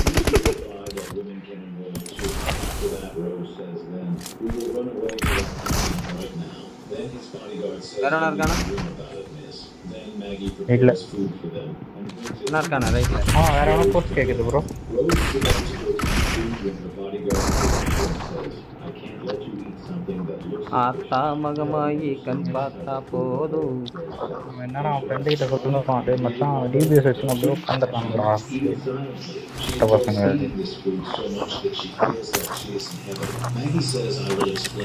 அப்படிதான் ப்ரோ பண்ணிருப்பான் அவங்க. I will explain. The soup has a taste of soft cream. That's a mix of veggies, butter, and milk all together. The texture of the barley popping inside my mouth feels so refreshing. ஆனா இப்படி இவ்ளோ டீசென்ட்டா சொல்லிருக்க மாட்டான். என்ன bro? கண்டிப்பா இவ்ளோ டீசென்ட்டா சொல்லிருக்க மாட்டான். என்ன தான்ச்சா? என்ன மக்கா பார்த்தா அடிச்சிரானோ என் teammate. Here, Rose says, of course, it was magic. I spent some money on some wizard bastards. I did well, right? Uncle Joseph says yes, you did really well. She thinks in his mind it looks like she isn't really fond of wizards. I wonder how the soup tastes. It tastes like clam chowder. ஏய் அப்பா எத்தனை hours இங்க வாலே. இங்க பாரு. Bro என்ன bro? Health இருக்கு. லைஃபா? ஆமா. ஏய் இந்த பெட்டியை கொஞ்சம் லூட் அடிச்சுக்கப்பா. இதெல்லாம் இருக்குப்பா. என்னது இது ஹார்ஸ் ஸ்போரா? சி இந்த வெனோமா ஏதோ ஒன்று இருக்கு. வேற யாருக்கா வூல்ஃப் என்ன நான் ஏன்டா எடுத்துருங்க. அப்புறம் வச்சிருக்கான் 4 வேணும் வச்சிருக்கான்ப்பா. இல்லை நான் ஒன்று எடுத்திருக்கேன். நீங்க ஆளுக்கு ஒன்று எடுத்தாச்சு. நான் ஒன்று கீழே போட்டேன் பாருங்க, எடுத்துக்கோங்க. இல்ல நான் எடுத்துட்டேன். அது ஆட்டோ பிக்கவே இருக்கு ப்ரோ. எப்படி வந்திருக்கேன் பாத்தியா?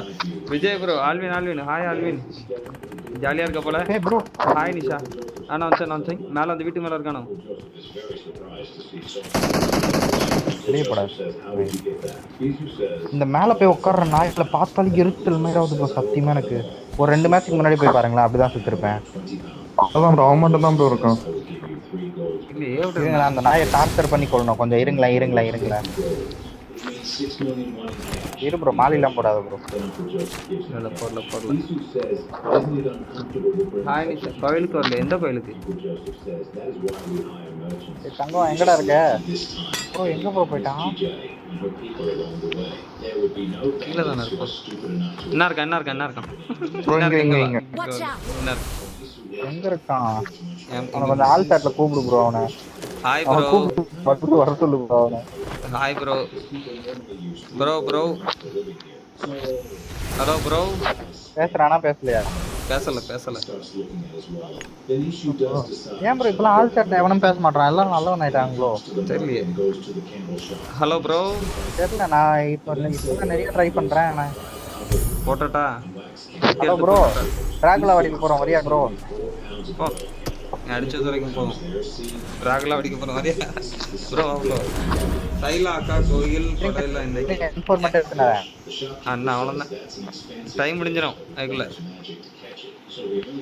டைம்ல வேற இருக்கா அண்ணா? ஆமா. ஏன் ப்ரோ அப்போ டக்குன்னு போட்டு டக்குன்னு உள்ள போயிடுறீங்க ப்ரோ? நீங்கள் ட்ராகலை அடிச்சுன்னு இருங்க, நான் லைவ் மட்டும் கண்டினியூ பண்ணிட்டு வரேன்.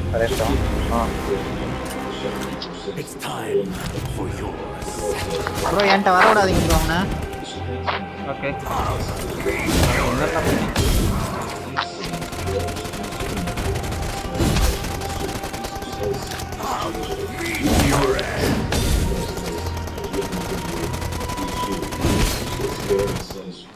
இங்கே பார்க்காரு.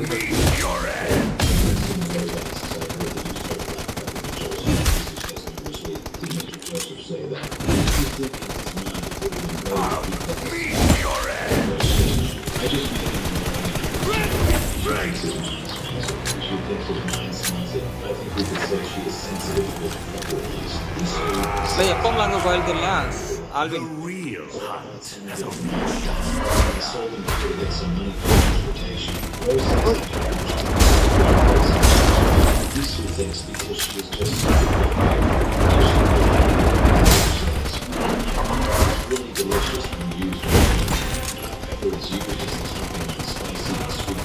அப்பெல்லாம் கெட்டுதான் வருது. ஆனாலும் அது தூக்கம் வந்தோம் இல்லையா?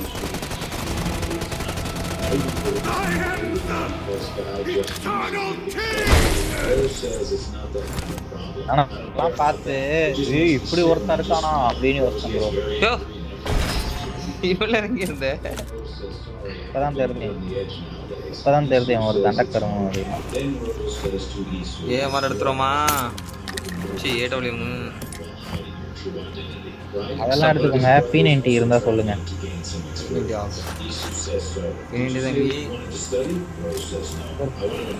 ஒரு P90 கொடுத்தா குறைஞ்சா அப்புறம் போட போறான் இவன். பிச்சைக்காரப்ப. சரி இருங்களேன், என் லைவ் சுத்திட்டே இருக்கு ப்ரோ, என்னன்னே தெரியல.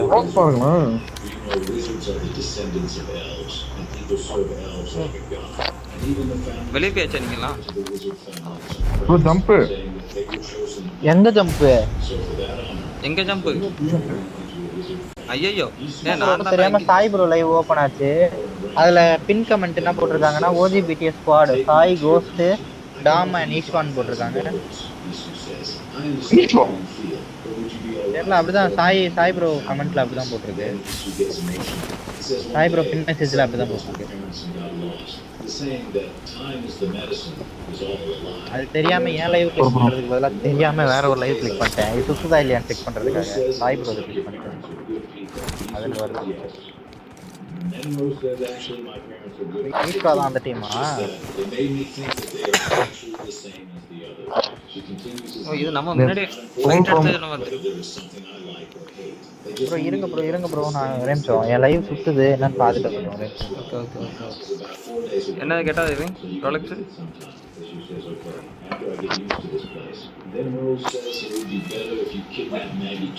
ரோலக்ஸ் ஃபுல் ஃபேன் மா அதெல்லாம் கேண்டா. After the conversation is over, Rose leaves from there. Then Isu sees an old man there and he goes to talk to him. The man knows Isu's name. He asks Isu, "Are you going to stay in this village?" Isu says so. You knew me. I should have visited you first. Sorry. I'm late. Actually, this man is the head of the village. Then the old man says it's okay. So go ahead with your thing. We are already...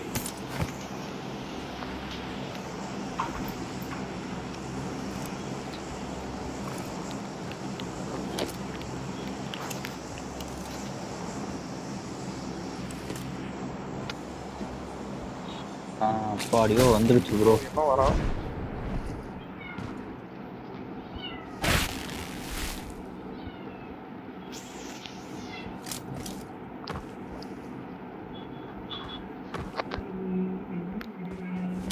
எங்க வந்தாலும் சொல்லிரு.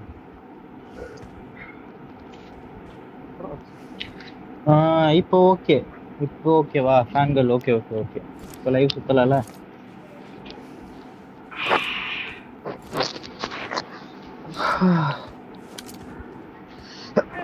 Excuse me. They like neighbors now. He says, okay, that's it. So can I just live here? She gets very shocked. In the next scene, we see a car coming into the village. Then Maggie shouts and says, old men. Maggie gets angry and says, where the hell have you been? Oh my God, you got a kid now. We see some people arriving there bringing babies. Tokyo. சாப்பிட்டாச்சா bro? சாப்பிட்டேன்டா. ஐயோ சாப்பிடலடா, சாரிடா, தெரியாம சொல்லிட்டேன். ஏதோ சாப்பிடலடா. நீ சாப்பிட்டியா? டார்ச்சரா இருக்குது எனக்கு சத்தியமா. ஐயோ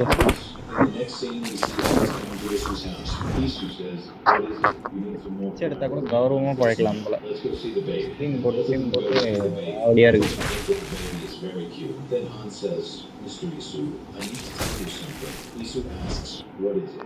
Han says a noble is trying to buy... வர்றீங்களா? எப்போ கோயிலுக்கு போகணும்? What do you mean by that? Han says... ஆனால் உண்மையாகவே ப்ரோ மற்றதெல்லாம் கூட இது பண்ணிடலாம் போல. ஸ்ட்ரீம் போடுறது மன உளைச்சல் ஆகும் ப்ரோ, உண்மையாக சொல்லிட்டேன்.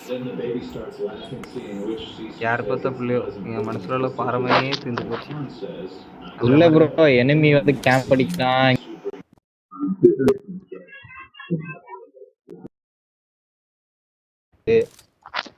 டிவைஸ் லேக் ஆகுது, இவ்வளோ ஆகுது. இதனாலேயே மன உளைச்சல் ஆகுது. எல்லாருமே கேம் வந்து ஒரு ஸ்ட்ரெஸ் பஸ்டர் அப்படின்னு சொல்லுவாங்க. எனக்கு என்னைக்குமே எங்க ப்ரோ அவன் ஏடபிள்யூஎம் எங்க ப்ரோ ரவுண்ட் முடி கட்சி உங்கள தான் அடிச்சாங்க. தெரியுது பாத்துட்டேன் எங்க இருக்கான். இதுதான் ப்ரோ இது சைடு தெரியல ப்ரோ. அது நம்ம ஈவெண்ட் விட்டு வெளியே போனா வேறு வெளிச்சம் ஆயிடும் ப்ரோ. ஈவெண்ட்டுக்குள்ள இருக்கிறதுனால. ஆனா சென்டர் ஜோன் நம்ம தான், நம்ம இங்கே இருக்கலாம். வந்துடா ரைட்ல எனிமி பக்கி.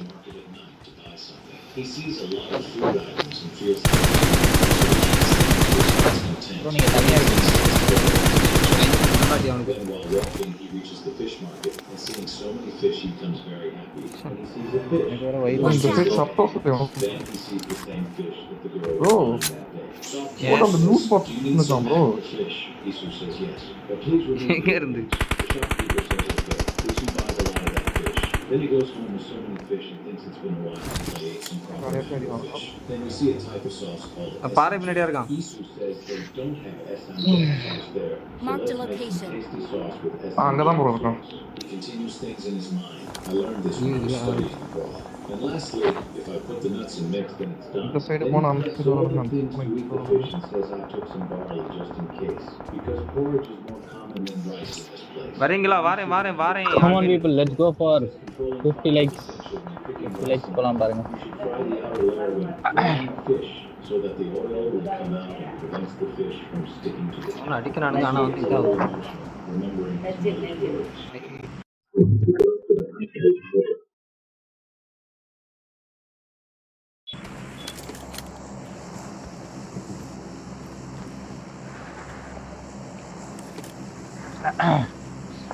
என்ன ப்ரோ சும்மா நிக்கிறேனா? இல்லங்க ஒரு சின்ன வேலை இருந்துச்சு, ஒரு நிமிஷம் இருங்க.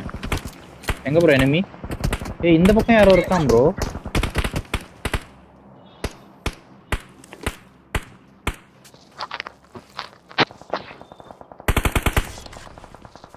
The sniper tower இருக்கான் ப்ரோ.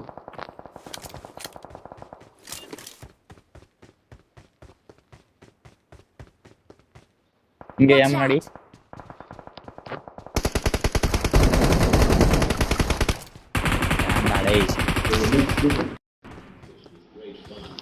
அங்க இருந்து அடிச்சா முடிஞ்சா பின்னாடி சூரஜ் ப்ரோ. என்ன ப்ரோ? அதெல்லாம் தெரியல எனக்கு. இங்க ஒருத்தன் பின்னாடி இருந்து அடிச்சான். ஆமா அவன்தான். ப்ரோ ஏன்ட்ட ஒருத்தர் இருக்கான் ப்ரோ. ஓகே.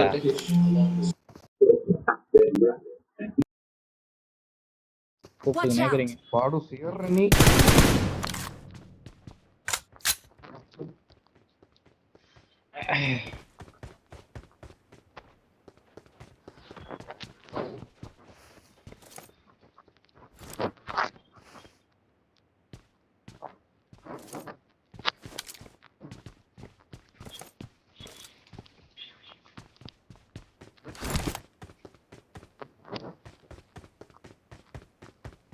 ப்ரோ என்ன ஒரே நிமிஷம் பாத்துக்கிறீங்களா? அந்த டிராப் மட்டும் போய் எடுத்துன்னு வந்துடுறேன். ப்ரோ எனிமி ப்ரோ செத்துறோ ப்ரோ. டிராப்லையா? ஸ்னைப்பர் டவர் உள்ள இருக்கான். அதுக்குள்ள தான இருக்கான். விடுங்க.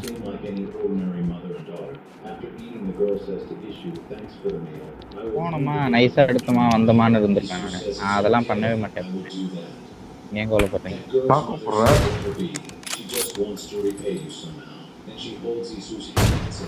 யாரு ப்ரோ இவன்? எனக்கு நேடு மாலி போட்டுனுக்குறான். அவனாக்கு வெரி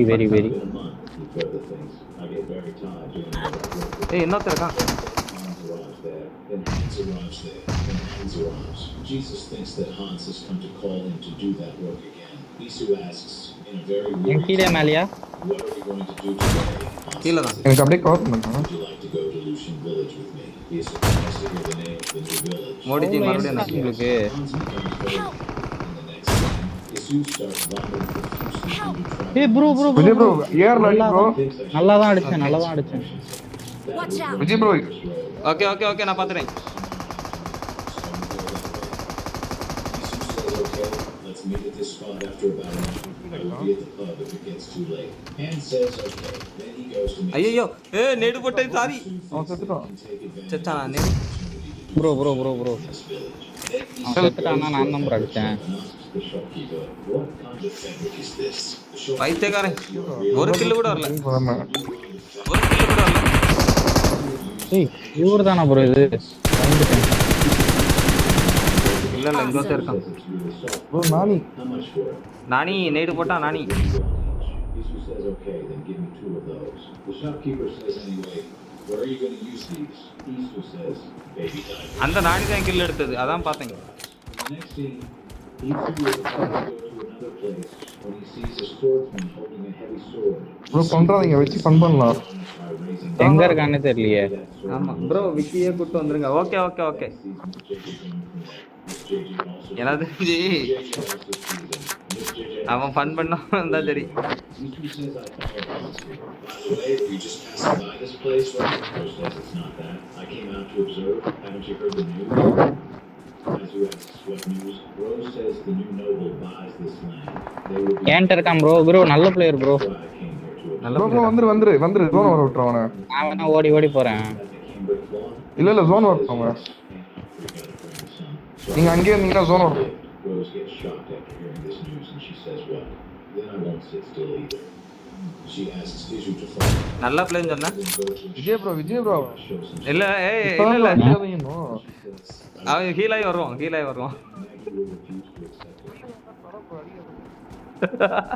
ப்ரோ பாவம் ப்ரோ என்ன பார்த்து பயந்து நவுந்துட்டான் ப்ரோ அவன். ஐயோ ஹீல் ஆயிட்டான். நீங்க ஏன் பாருங்க அவன் ஹீல் பண்ணிட்டு இருந்தான் ப்ரோ செல்ஃப் ஹீல் பண்ணிட்டு இருந்தான். என்ன பார்த்து பயந்து நவுந்துட்டான். என்னது ப்ரோ அவனே செல்ஃப் கீழ போட்டு செத்துட்டான் ப்ரோ. You're the best. அவனுக்கு தெரிஞ்சு போச்சு நான் கிட்ட வந்தானே. ஆனா நான் எதுவுமே பண்ணல. ஐஷு வாங்க வெல்கம். Thanks for joining. சாப்பிட்டீங்களா? என்ன பண்றீங்க? நல்ல பிளேன் சொன்னியா பார்த்தேன். என்ன ப்ரோ நம்ம ஃபன் பண்ணலாம்னு பார்த்தா நம்மள விட பெருசா ஒன்னு பண்ணிட்டு போயிட்டான் அவன்.